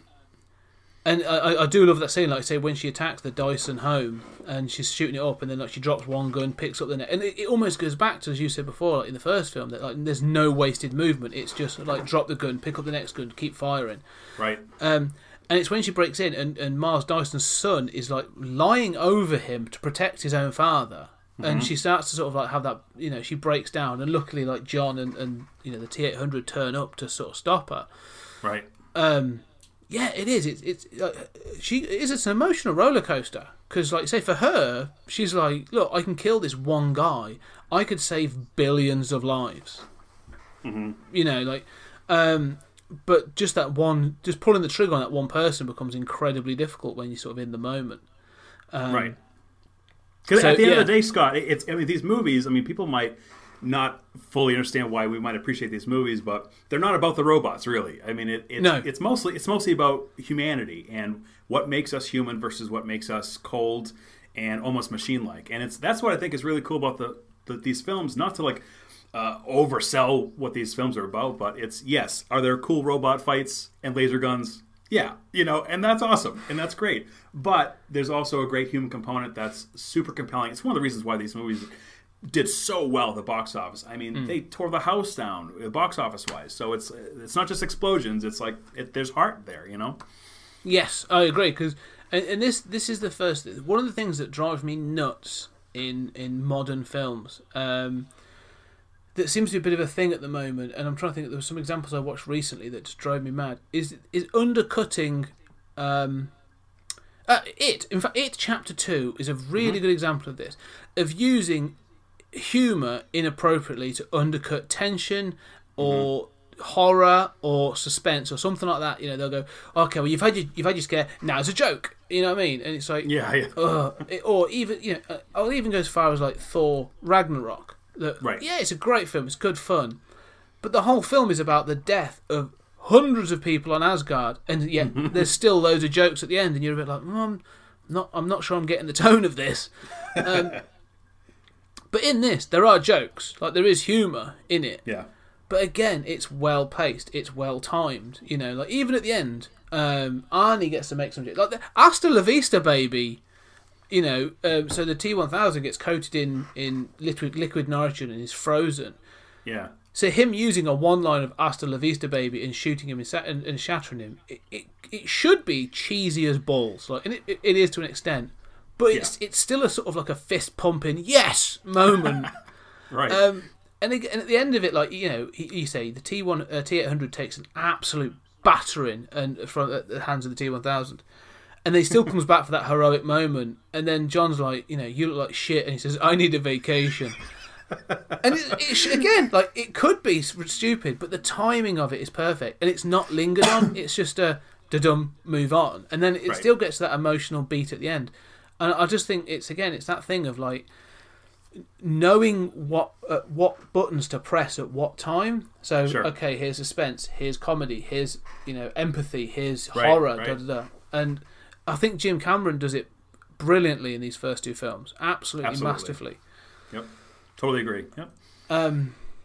So that's Terminator 2, really. I mean, it's as a final round out, what would you say sort of as from Terminator 2? I mean, I'm assuming it's a recommend. It's something you'd obviously tell people to watch. But what are your final thoughts on Terminator 2 before we move on? Yeah, it's a high recommend because the movie, it stands the test of time, and that's not just even talking about the special effects and the visuals, which I do really think that those effects are fantastic with the T-1000, but they're used so. This is what's interesting, Scott. Right? It's used so sparingly that I think in our minds, we must think that there's much more CG than there was, but it's just clever editing, clever cutting, and using all sorts of every trick in the book. Cameron used. He used rear projection for the car chases a lot of times, which you were so caught up in the moment, you don't realize that that's such an old filmmaking technique where they're just showing a car chase image in the background that's moving, and you're just drawing on the characters. So they use every trick in the book. And I mean, Stan Winston, he killed it in this one because his studio, from the robot designs, the endoskeletons, to everything you can imagine, it's so well done. Just think of the scene where Arnie comes into Miles Dyson's house. I was going to say it's such a. He has little Danny Dyson go in the other room, and he peels off his skin to show the arm. And even just as a visual, it's great. But then think of it as an emotional. Miles Dyson is aware of the other endo arm that he's been working at. They've been reverse engineering the whole time. So the fact that he sees that, boom, it's not just, it's a guy with a prosthetic arm. It's like, this is an endoskeleton. This is basically a Terminator. And even though he doesn't know what they're called, but it's like, wow, this is heavy, as Marty McFly would say. So it's unbelievable. The movie is a high recommend. There's a lot to unpack with it. I think it's the reason why it's held in such high regard. It's a great film. It really is. And then Brad Fiddel's score. We haven't even talked about that yet. No. The music is astounding. It's like from part one, a little more machine-like, but Fidel did the music on that one too. And this is like, I can't see that opening scene without getting a tear in my eye. It's the musical, the orchestral scene, and it's just really, really well done with the flames and the whole nuclear holocaust. it's horrifying, but it's also contrasted with this humanistic story of no fate and but what we make for ourselves and survival and stuff like that. It's really powerful. No, I agree. I think I like the idea you said about this one being more hopeful. And really, when you go back to the first one, it's quite sort of deterministic, really, in that sense that you know, knowing that it was Skynet, but sorry, it was Cyberdyne, but it's a fixed loop. You know, it's like everything they've done has happened before and will happen again, sort of thing. If you think about the loop, Right. you know, it's quite determined. But this one actually sort of breaks out of that loop and says, actually, no, there's an opportunity for you to change the future, and you know, your future isn't set, and actually you can make decisions and you can do things to make things better. And I think it's a really sort of weirdly positive film. But like I say, but again, it's played so well. Like the special effects are fantastic. The casting is again spot on.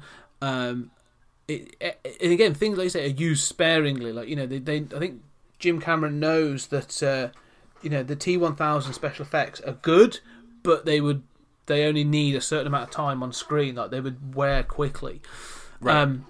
And so he uses them in the best possible way. Like, humour's well placed, but it's never used to undercut a moment. Like the whole thing is just it's a masterclass in how to do heartfelt blockbuster cinema that I don't think, you know, we get every now and then. But even within, I'm a big fan of the MCU. Like, you know, I will, you know, I love most of them, but nothing. I still don't think many of those could stand up to, or many of those will stand up to the standard of Terminator 2 20 odd years down the line. Do you know what I mean? So, agreed. Yep, totally agree. Yep.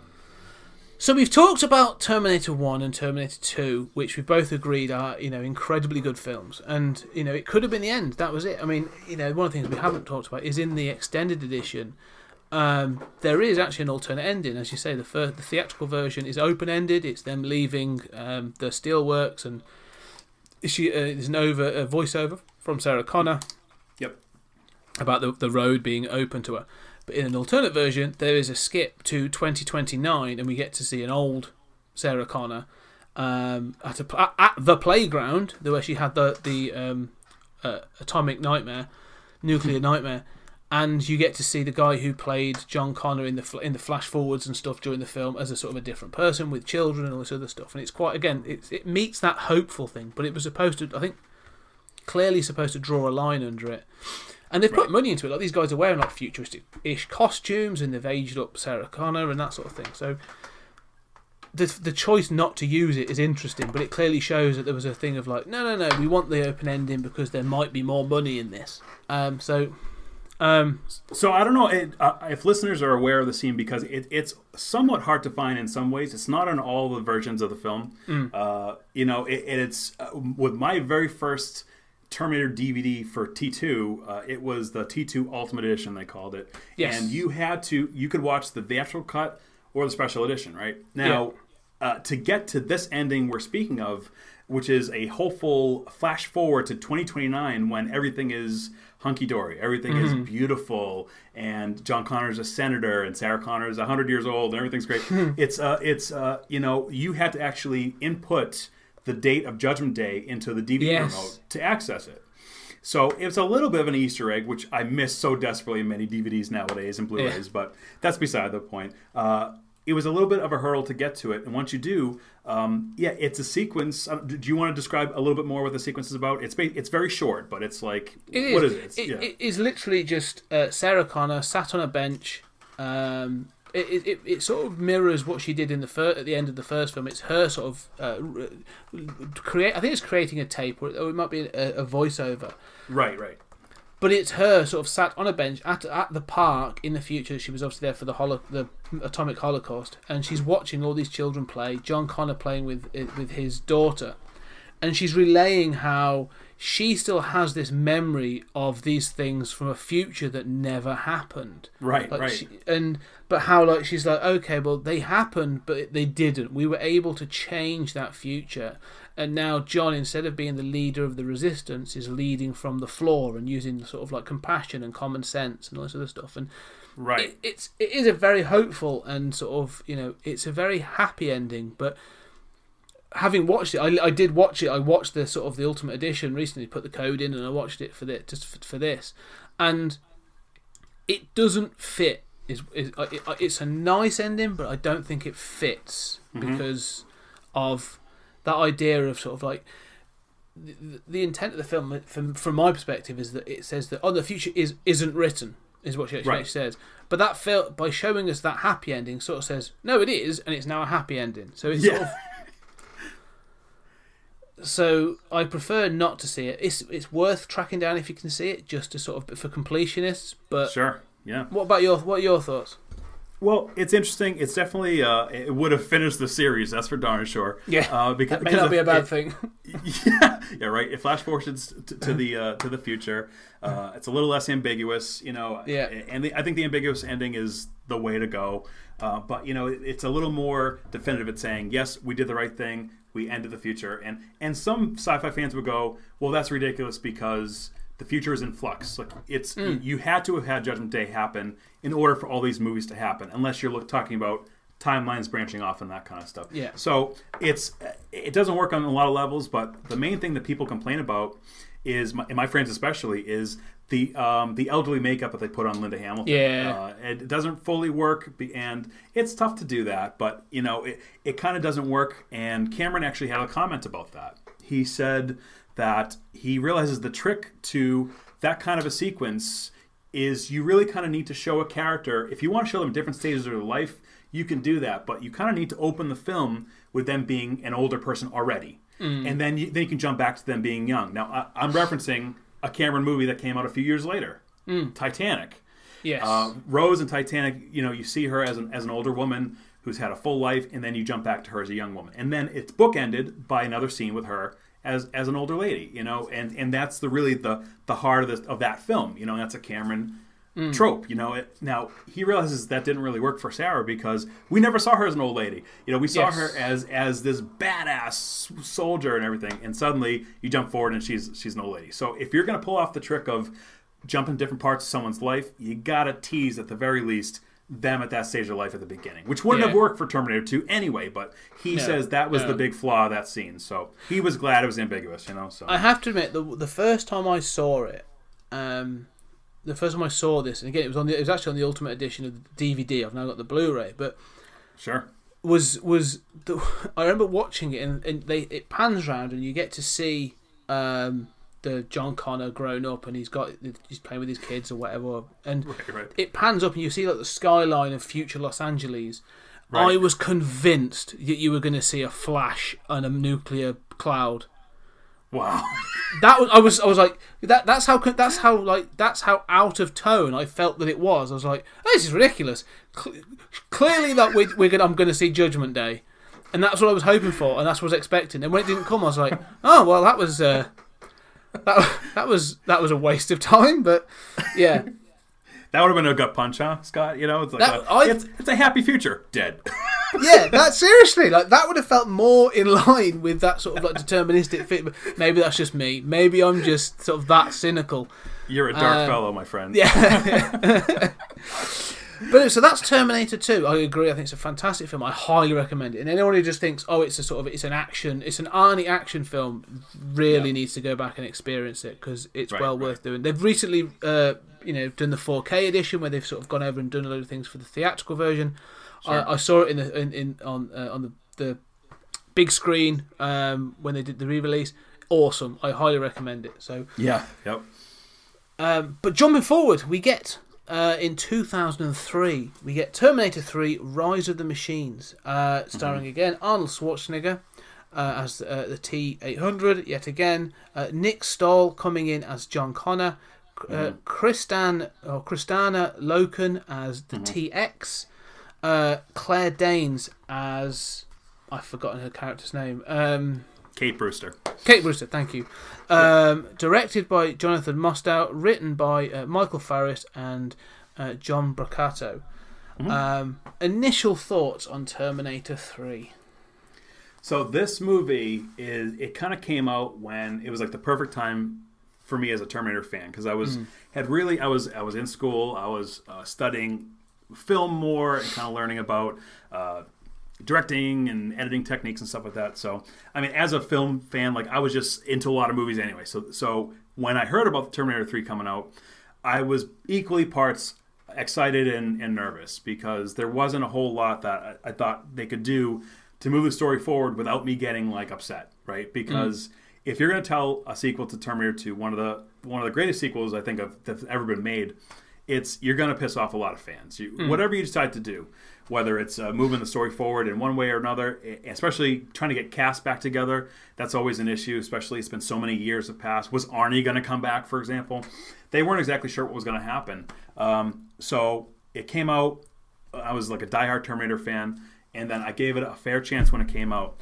And this might be a slightly controversial opinion between me and some of the other fans, but I actually like this one, which is surprising for a lot of people because it's essentially a big rehash of Part 2, right? There's a lot of story elements that are taken directly from it.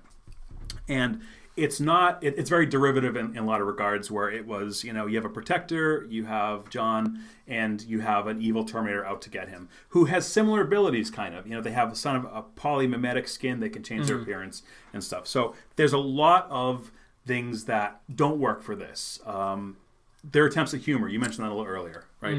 The attempts at humor kind of fall flat or are groan-inducing. Inappropriate clothing is a thing that comes up on his screen when he sees a woman at the bar. Inappropriate clothing. That's one of the little attempts at humor. Talk to the hand, the sunglasses that are funny. There's a lot of stuff that really pisses off fans through and through.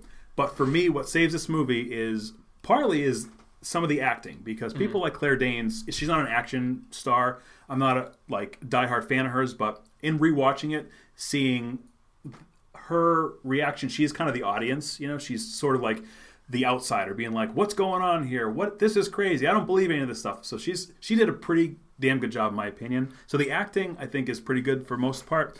But what saves this for me is the ending, is the fact that they.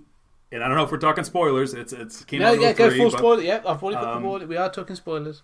It's the ending where they actually have Judgment Day start, and I think that is the way it's done. I think the positives outweigh the negative in my mind as a fan, which might be controversial because I know a lot of my friends said this is the biggest piece of garbage in history. It's terrible, this and that. So for me, I actually don't mind Terminator 3 as an entry in the series. And if everything had ended as a Terminator trilogy, I would have been just fine. I would have been happy with that. You know what I mean? So that's my first take on it. It's a little bit lengthy, but what do you think about it? Like it, hate it, in between?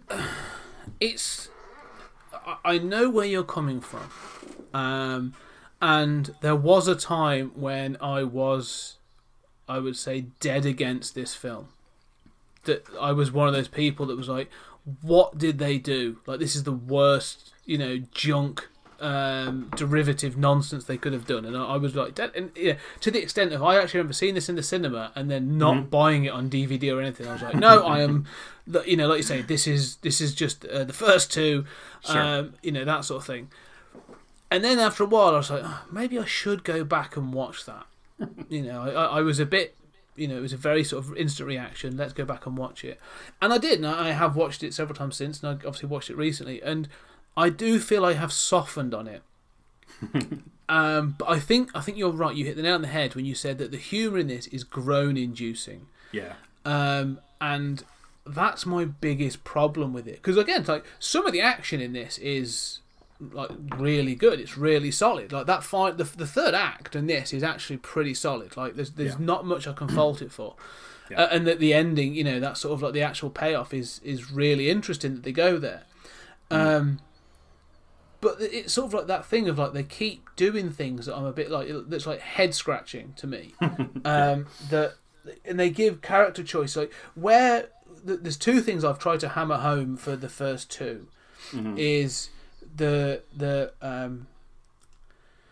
well thought out nature of the world. Everything that's happened was well thought out. Everything from Arnie losing his eyebrows in the first film because they were burnt off, which is it's a minuscule detail that you probably don't notice, but they did it. And the same for Terminator 2. There's things in there that you go, right, that's a really small detail, but it's thought out. They try to minimise those plot holes.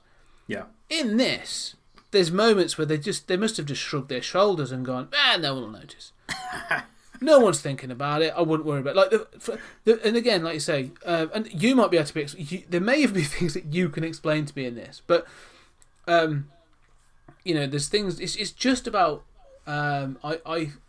I get that they're trying to hit some of the same beats as well as the previous film. So, like you say, I find that the first one again is deterministic. The second one's more about the fact you can change your fate. Mm-hmm. This one is about that actually no fate again sort of gets back on that deterministic sort of view of the first one of like no whatever's going to happen is going to happen. Totally. And I get that they're trying to do that, but again it's almost like with a sledgehammer. Mike Kripke's basement was an in-joke between me and some friends where you just sort of like when something was being like handled badly in a film, they're like, it's Mike Kripke's basement.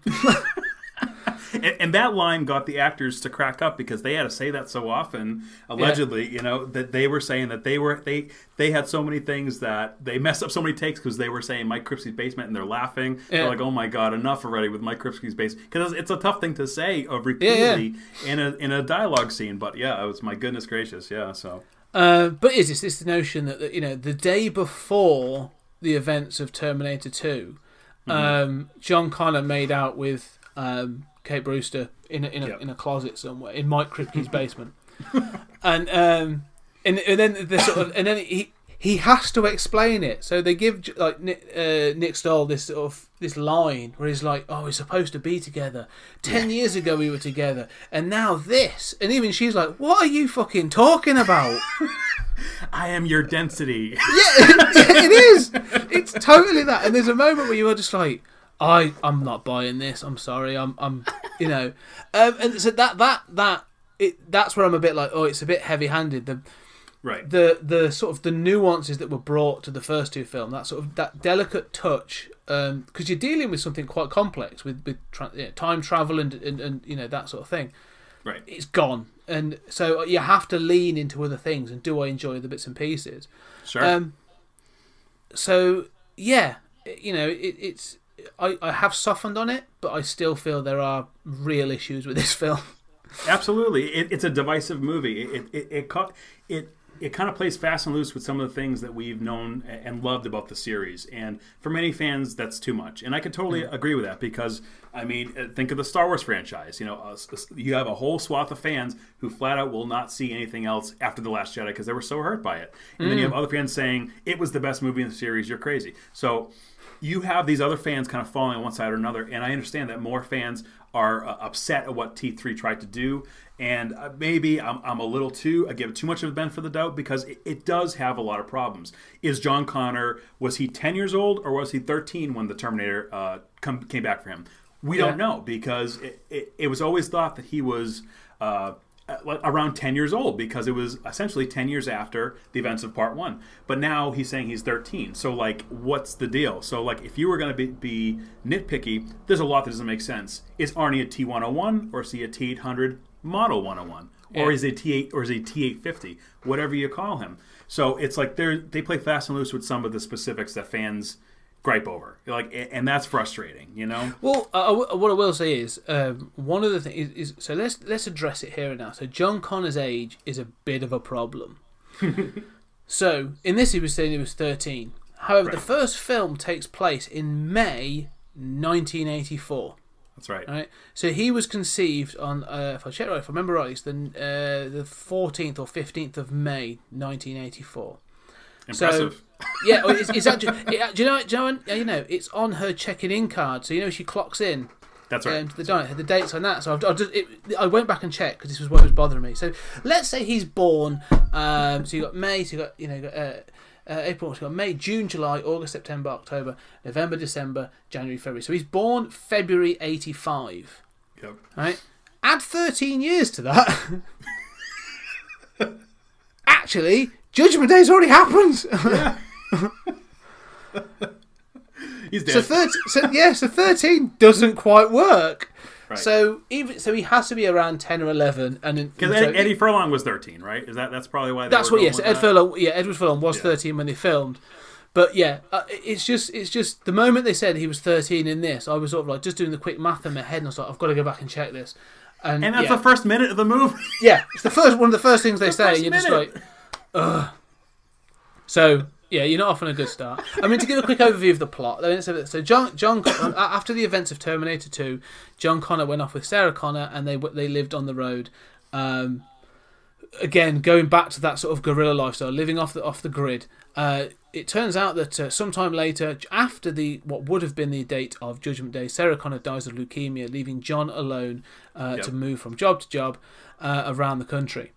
Eventually, though, coming back to Los Angeles again, he is tracked down, and two new figures are sent back in time. The first, a T-800 possibly, is sent back again as a protector, played by Arnold Schwarzenegger.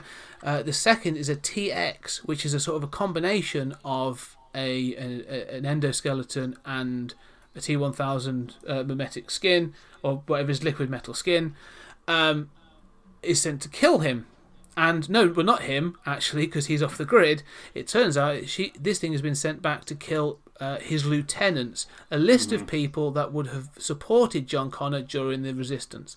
One of those being Kate Brewster, who happens to work at a vet's where John Connor goes to get medical attention after a motorbike accident, and then they go on the road, and eventually Judgment Day happens. So it's just the coincidences of this. Because just to call out two more from the opening of the film is, again, so there's John Connor has a motorbike accident, and he sort of breaks into a vet to get some medication, bandages and that sort of thing. And then he comes across Kate Brewster, finds that she's got an alarm that says the vet's has been broken into. So she goes there and finds him there. Then the TX turns up, having killed some of the people, to attack them. And again, I might be completely wrong. I'm never entirely sure how she figures out that there's someone there, but I'm sure because she's able to log in, like literally, she's able to sort of interface with computers. There must have been a way. She may have seen the alarm. Okay, I can buy some sort of snap logic on that. How though does the T-800 know they're there to then turn up in time and literally drive a truck into the TX? Is that rhetorical, or are we? I don't know. I don't know. I tell you what, I'm putting it out there as an open question. Let's see if you may have an answer for me, because I would love to put it to the director as well, because I haven't got a clue. I rewound it and I was like, I must have missed something. Like there must be a deleted scene or something. I don't know. No, I don't think you missed anything. Possibly the only thing I could imagine is that the T-850 was basically reprogrammed by Kate in the future. So she probably was like, "Listen, on July 4th, 2003." Yeah. I'm going to be at Emory Veterinarian's Hospital at 2 in the morning. I don't know. I'm sure it's relevant enough that it's somewhat plausible, but it's not great because he just kind of shows up. It's just like boom, he's there, and it's like he says his line, this and that. But that's the only thing I can think of. Yeah, literally though, a drop line later in the film could have solved that, because eventually, like the T-800 does say, I don't follow your orders, I follow hers. And, right. They explain that in the future, like, Kate Brewster's become his wife and she's sort of like his second lieutenant kind of thing. Correct, yeah. If they could, because John Connor could have said, "How did you know we were at the vets?" And he could be like, he could have been like, "She told me," and you'd be like, "Oh, all right, fair enough. I'm happy with that. That's fine." I think this movie struggles because of a couple. This is the most frustrating part, right? Is that there are lines that could have helped the movie, and if they had taken out one sentence, it would have helped the movie. And that's what's the most frustrating part, is that very easily could the movie actually, the stock would have risen. For example, we debated the 10 years old versus 13-year-olds line at the start of the movie. Would it have been really hard for him to go, "When I was a kid, they tried to kill me. Move on, boom." Instead of, "I was 13. No, it's like, because the diehard fans, which there are plenty of, are going to go, "That's ridiculous. I'm clocking out. I'm 1 minute into this movie, and I'm clocking out because you don't respect the mythology." So some fans would freaking do that, So it's like, by either, to your point, adding a line or removing one line could actually increase the quality of the movie. So that's really frustrating because it's preventable. You could have taken out stuff that caused problems and just had a slightly better movie. I'm not saying it would have been as brilliant as T2, but it would have been a better movie. It'd have been more consistent, and it would have been less, like you say, I'd have been able to poke holes in it less. But I mean, I'll be honest, this early 2000s is a period of these franchises starting to get, they get some sort of, they tried to give them retraction. I think you get like Terminator 3, the similar time you get in like Alien versus Predator, and that sort of thing. But the problem is, I recently reviewed, obviously you've heard it, we reviewed the AVP films, all the Predator films. Right. And when you get to like AVP and AVP Requiem, it's the same problem. Mm-hmm. Where it's clear they've gone, we haven't done much with these. These IPs are sitting on the shelf doing nothing. Here you go, do something. Right. And the people that have made the films, I don't give a shit what they say in their press releases and all this other stuff of like, oh no, I was a true fan and I was a big, it made such an impact on me as a kid. You're like, but you clearly haven't watched them. It's the same. So, the people that made AVP and Requiem. I'm massive on Predator and I was huge on Alien or Ridley Scott and da-da-da. And you go, yeah, but you've completely like fucked the canon. Exactly. What have you done? It's the same with T3, like you say. Someone going over this script who just sat and watched the first two films and then just gone, yeah, remove that, maybe change that, go back and do this. Like, tighten this up. It would make it a good 40% better. That's a good amount. Yeah, I'd say that. There's still other bits that you can't fix, but yeah. Now, I want to hear your thoughts on the fate of Sarah Connor in this one. It's one of the things I'm all right with. Again, I think when I first watched it, by the time it got to that point in the film, I was so pissed off that it was like, another thing. That she's just written out. But then you sort of when he actually says, actually she was diagnosed and she just held on to get through August 29th, 1997 and the things like, actually I'm fine with that because that sounds like the character. Right. Like she fought through illness to survive that, and only after that could she feel like she could pass. That was fine. I agree. Yep. Finding out that she had a will that sort of suggested she have a coffin filled with guns placed in a public cemetery. That I'm less happy with. I mean, that's in my will. I don't know about you.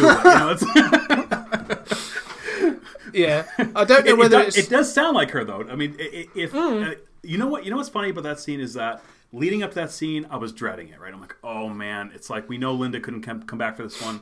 She wasn't happy with the script or whatever it was, so I'm sure they had to rewrite some stuff. For the whole time, I'm thinking, oh boy, this is gonna crap on like this great character in movie history. Oh, what are they gonna do? I was really dreading this sequence, and when it got to it, and I wasn't like, I didn't search out any previews or find out what was gonna happen. And when I heard it, it actually hit me like a ton of bricks. Finding out that she wasn't just like in a car accident or something like that. This was she had a disease that none of us can control that kind of stuff in our lives, and it's in a weird way, it's this tragic, horrible thing to this person who was obviously the mother of the future, basically, and she did the best that she could to raise John. But I found it so sad to find out that was what had happened to her. That's what did her in. It wasn't like a machine. It was something that we can't control.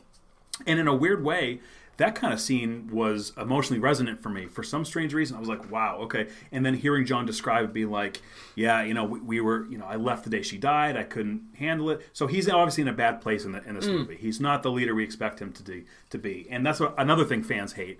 But by the end, he's accepted that leadership role. But that sequence with the whole Sarah's passing and putting a stockpile of weapons just to keep her son safe, in some bizarre way, I actually thought it was pretty good, believe it or not. But it's funny, but that's interesting, Yeah. No, again, I say, the way it does sound Sarah Connor. Like, yeah, I'd accept that she's done that. But like you say, I'm still confused as to sort of the practicalities. Like, firstly, all right, fine. This is, you're American. I'm sure you could probably have access to that kind of weaponry quite easily. It sounds, but how did you then get that into a coffin and then go? Someone when you're putting it, go, it's a bit heavy. This isn't it. Wasn't she quite small? Yeah, don't worry about that. Just put it in. It's very metallic. What? There's a metallic noise in there. Oh yeah, she's wearing a lot of jewellery. I don't know. The machine. I'm not going to question it. It's it's like watching those films and you just go, roll on. Okay, I'm happy with that. It's fine. I'm not going to worry about it. It's fine. True. And there's bits in this film that are like that it just keeps sort of like it thinks it's funnier than it is. Right. And if I'm perfectly honest, the problem I have, the biggest problem I have with this film that we've sort of mentioned in the first two are journey movies. Like, the first one's a chase film. Like, it goes and then it's off.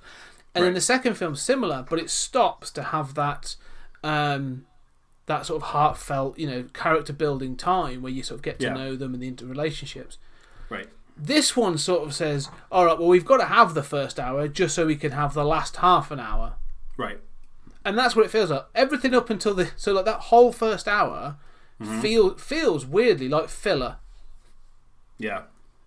You know what I mean?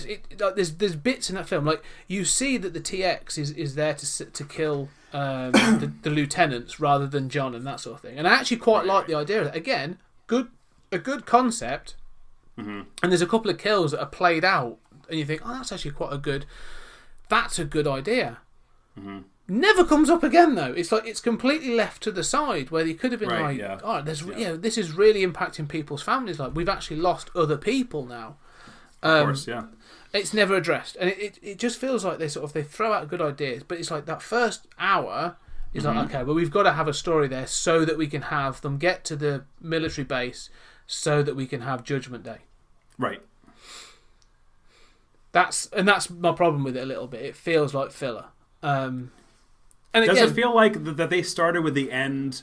Okay, so the end point was they knew they were going to take the chance, which I do give them credit for doing the nuclear war. Because in a big Hollywood movie like that, you don't often see that kind of a intellectually dark ending. You know what I mean? Even though there's a little bit of hope in the future, it's extremely dark, right? Yes. But I wonder if, and let me know what you think about this, if they said, this is where we're ending the movie. In their thought process, they're starting with the end. And they're going, okay, how can they get to the bunker? And then they just filled in the gaps, which might explain why some parts just seem like, here's 20 minutes of action, or here's 20 minutes of whatever, where it's just filler kind of thing. So I wonder if they kind of went backwards because they knew where they had to go, and they got there, and some of it worked, and some of it did not work, because it is a little bit of a stretch at times. But it's almost like they knew where they had to go, and then they went backwards. It's like, there's a part, So. I honestly think that's exactly what happened. I think they had a whiteboard with some sticky, notepads, and they've put them up and gone, right. So we're going to end with Judgment Day, okay, and we've got to have John Connor there, and we can't have him alone, so he's got to have somebody. So we're going to create Kate Brewster. Fine, happy with that. Is Arnie on board? Arnie's on board. Okay, so we're having the T-800 in it.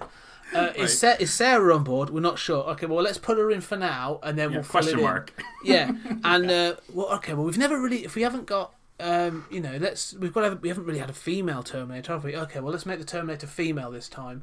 Oh, that's good. It means we can make her boobs grow bigger every time she needs to. Oh, that's a good idea. Pop that in. It's it's another. And I'm not going to ham on about the sexism of this, right? Arnie in each of the films, like it's always been random as far as I'm concerned, where the Terminator reappears in the past. Okay, that sort of makes sense to me. It's sort of a random selection. However, in this one, Arnie appears in a sort of like off a desert road, and he goes to a strip club, and that's sort of fine. Now again, I'm not bothered by that. That's fine. The TX though, and it's sort of. and again, it may just be that I was frustrated, and I still am frustrated with this film. But with the TX, she appears in a in a Los Angeles street with shops and stuff. Yeah, Beverly Hills. Yeah. Yeah, and she appears in a shop window, and she's with all these other clothes, and then walks off naked. Fine, right? But she leaves a shop to go find clothes.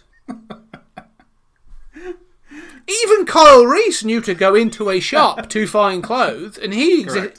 So it's just a weird thing they've gone. Wouldn't it be really interesting? She's really pretty. I don't know if she's a model or what, but they have like Kristana Loken appear, and they go, yeah, she can appear in this window, we're making some comment on beauty in Beverly Hills, and then she'll walk down the street naked and attack some woman to steal her car and her clothes, and you sort of go, didn't she just leave a shop window that had clothes in it?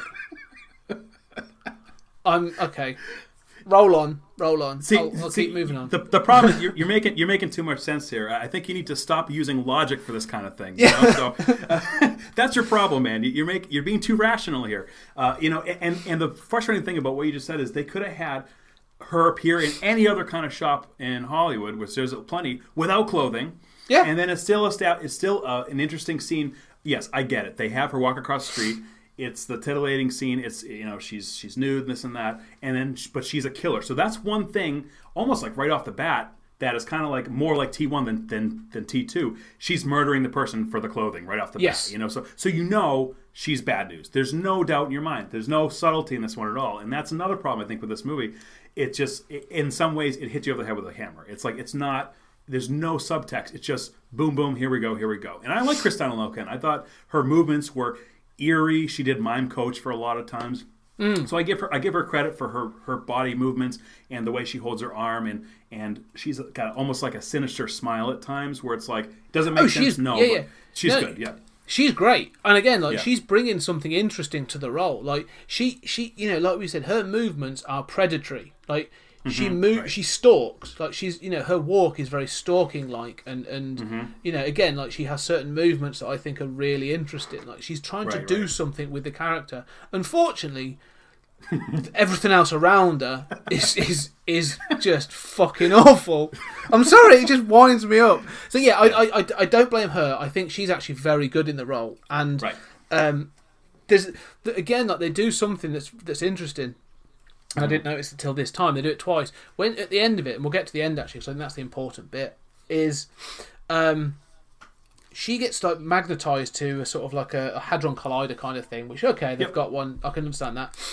There's almost like an element of fear in her eyes, and they play that up of like she panics and then she sort of like comes back, and manages to fight her way back. And then they bring that back again. They play it back in the very, very end when Arnie's about to defeat her and he puts his power cell into... I'm going to get to that in a minute. When he puts his power cell into her mouth, like she looks... like there's real shock on that. Like they play it with shock on her face. Yeah, right. And I kind of like that she's a bit like, oh, fuck, I've been beaten. So I don't blame her. I think she's very good. I think Arnie's actually quite good in this. And real quick to your point about brief emotional scenes with their faces. I mean, it's true. When you see a movie and TV shows, close-ups make them worth watching because you see the facial features and you see the eyes and even though these are machines, they're not supposed to be emoting at all. The brief scenes where these characters throughout the 3 movies have given emotion has almost become kind of famous. I mean, there's a part in T2 we both remember, where they go down into a weapons bunker down in the desert, and Arnie picks up a Gatling gun, and a little smile comes on his face, and he goes, "That's definitely you," kind of thing, And it's like these are scenes that become kind of famous. There's even a part in this one, Terminator 3: Rise of the Machines, where she's at the start of the movie, she's at the veterinary hospital, and she finds a blood pack on the floor and she tests it with her tongue apparently, which is a little whatever. It's a little clunky of a plot device, but she tests it,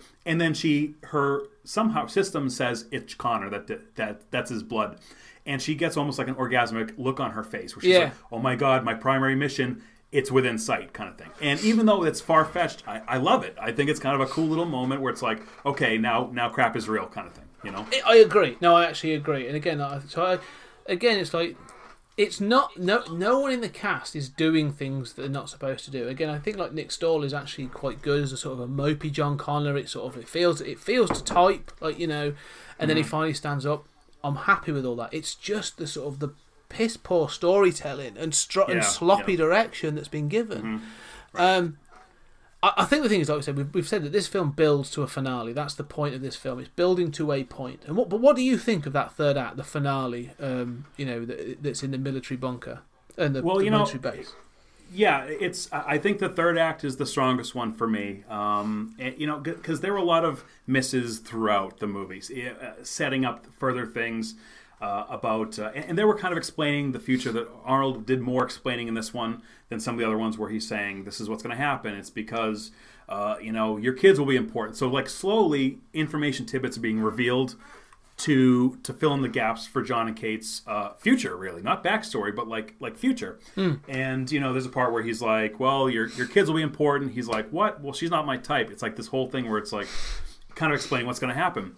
There's one thing leading into the third act that I really like, where he is explaining why Kate is in charge and John isn't, because it's told that in 2032, a few years after 2029, is that he's actually the one to have killed John. Yes. And that's a moment that I think a lot of fans forget about, that I actually thought was a pretty compelling story point, believe it or not. And why I like it is because now John is imbued with the knowledge that in 30 or so years, he basically will have to sacrifice his life to save his own and his wife's life back in 2003. And that's a little story element that maybe it could have been done a lot better, but he goes, "I killed you."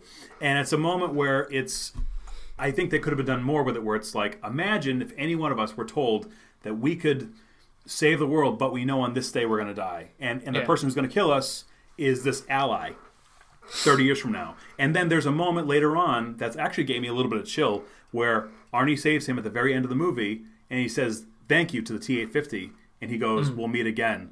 Yes. And it was a little line, I was like, whoa, that's pretty harsh. Wow. It's like, maybe it's a throwaway line, but I was like pretty impressed by that. But for me, the third act is pretty powerful. I mean, it's a lot of standard action stuff, but there's a sequence where Arnie gets possessed, for lack of a better word. Yeah. His body is taken over by the nanobots, and the TX has kind of made him corrupted. And yes, could that scene have been done better? 100%. But even in the trailers, I was compelled with the fact that you have this ally, you have this hero, suddenly he can't control his actions, and he's now as terrifying as he was in part one in some ways, because now he can't be stopped, he can't be bargained with, he can't, you can try, his brain's saying it's not right that he's doing this, but I really love the fact that he's damn close to killing John, and that's his mission. So it's this struggle, internal struggle. And in a lot of movies, when it comes to people, we see people struggle with their opinions, but this is a visual struggle in his mind. You see terminate, save kind of thing. And that, I think, was pretty compelling. And he eventually shuts himself down to do a reboot. I guess he just Control-Alt-Delete or something on his brain. So, yes, yeah. Switch it off and back on again. Yeah, right, exactly. Get the IT crowd on that. So, but yeah, so it was... that was pretty good. And then they get to the bunker, and yes, there's a sequence where TX is slowly walking towards them, when I'm sure she just could have run and killed Kate and John and been done with it, right? And then Arnie couldn't come in and crush her with a giant helicopter, I mean, there are some stuff that's a little silly in that, but when it gets to that ending scene, I remember being on the edge of my seat in the cinema, and I was thinking, all right, they got to stop Judgment Day. This is how are they going to do it? I was fooled for some stupid reason. I was thinking Skynet's base was really down there. There was enough. I was the same. I was the same. Oh, really? Okay. Yeah. I know, and probably some more savvy fans will go, well, obviously it's a 40-year-old military installation that's for VIPs. It's a fallout shelter. But there's enough machinery around that it tricks the viewer into going, okay, this could be the central core. Yeah. But when John explains, actually, it was in cyberspace, we can't shut it down. I love that element. Many fans hate it because it kind of plays loose with the mythology a little bit, But I love that story point where they're in the bunker, and from one minute they go, well, listen, we could let the bomb go off and end it, and we could just die here because what are we going to do? About a minute later, they get the radio report that they need help in a different military installation. And I love the fact that John and Kate at his side step up and become the leaders at that one moment. They said, who's in charge there? And he says, I am. And so he's the only one, and Kate now too, that knows what's happening out of the entire world. And that's, for me, is a really compelling moment. And that's why I like the ending. And then the music too, right? People don't talk about Marco Beltrami's score because it's not as good as Brad Fidel's, let's be honest. But that scene has a song called Radio in it, and that's on the soundtrack. And it's a beautiful scene that's intercut with the darkness of the world ending. Basically, you have 3 billion lives ending. You see the rockets go up, right? Yeah. And falling down, and it's like kind of chilling, and it's like, oh my God, it's what a gut punch. And I don't see that too often in movies nowadays. So that's why I give it a little bit of a pass, even though it's a flawed film from start to finish. I agree, though. I'm going to agree with that, because I think the third act is really solid. I think it's one of those that's it's clearly what they were building to, But you're right. I mean, there's still moments that sort of, I think, they shoehorn in some humour, but the action, I think the action is really, really good. Right. I like to see the bits in the military base where you actually see they've actually like the T1, the sort of like, you see the early drones, and which is very sort of obviously relevant to today, and you see all these technologies, and then like you say, I was fooled, because you do think, well, actually, if you were going to hide a supercomputer, that's actually a pretty good place. Like, everyone thinks it's defunct, it's debunked, it's nothing there, it's empty. And I was expecting those big doors to open and you see like a huge unit or something, and nothing. Sure. Yeah. So I was fooled. And then for that ending, you're right, that to have that downbeat ending sort of take in, and then they're like, oh no, we are going to Judgment Day now. Like, that's great. Like, I'm all for that. And considering the tone previous has been, sort of in cases too humorous or awkward humour, to end it with that, where you see from space, like you see the nuclear missiles like crisscrossing across the planet, and the mushroom clouds going up, like, yeah, it's heartbreaking to see that, and then you realise that it's obviously like I say, Kate and John are in that bunker, and that's the start of that's Judgment Day. That's the start. Skynet is taking over, and when it was just postponed, basically. It wasn't prevented. No, we're now on the path to the first film. Really, the loop again has sort of like restarted in some way. So it's interesting. It's just clunky is a good word to use for this. Big time. And honestly, if fans did not like this one, that's okay, because it's likely being rewritten anyway. The future was not set for this movie. Yeah. And when Dark Fate comes out, it looks like they're circumventing any sequels that have come out since then. So it's its own thing. Yeah. We will get to that. Yeah, because that's a sequel to 2, isn't it? So that's just going to be straight, they're doing the Halloween, they're doing the new thing. So exactly. Yeah. Yep. Just forget those. Don't ignore that stuff. But yeah.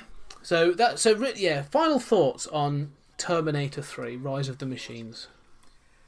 I would say for many fans, it's not a recommend for most fans. Ironically, I think it's not a bad film for casual fans, but if you're like a sci-fi, hardcore sci-fi fan, you might go, okay, it's some of their sci-fi elements might not work as well as other films, especially ones that have come out since then.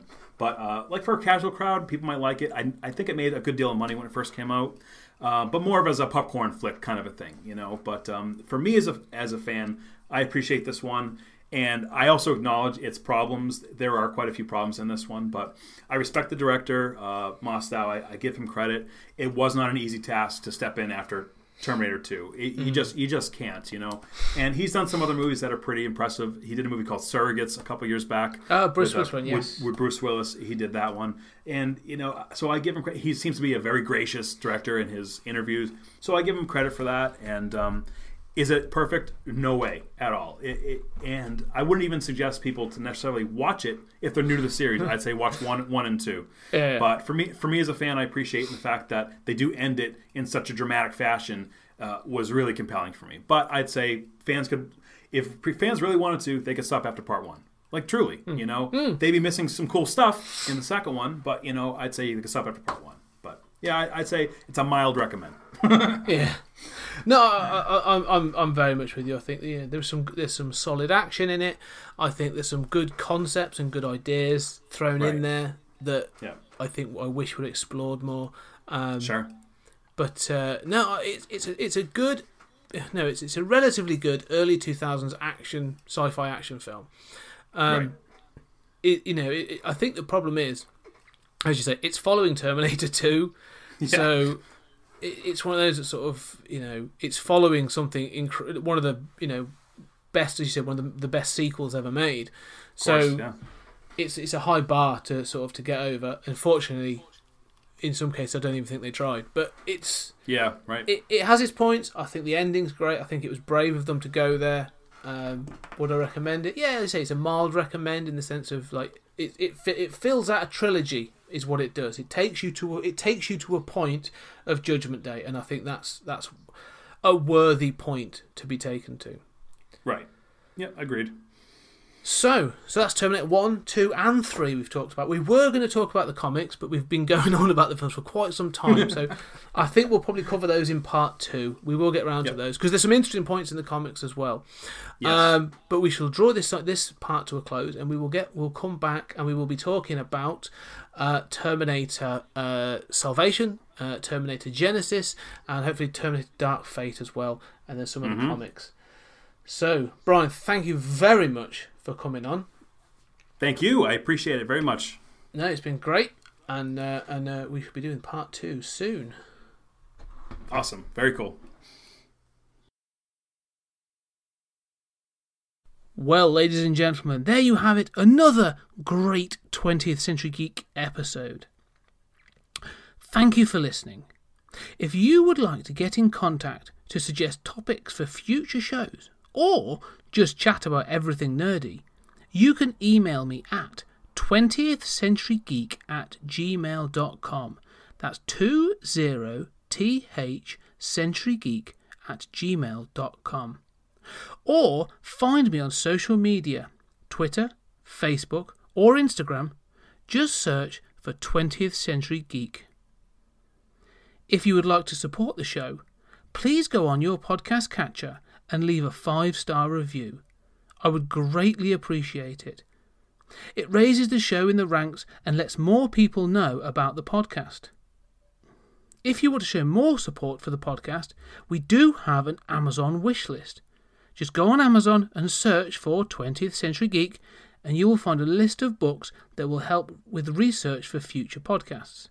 And don't forget, we love second-hand books in 20th Century Towers. Once again, thank you for listening, and we'll see you next time.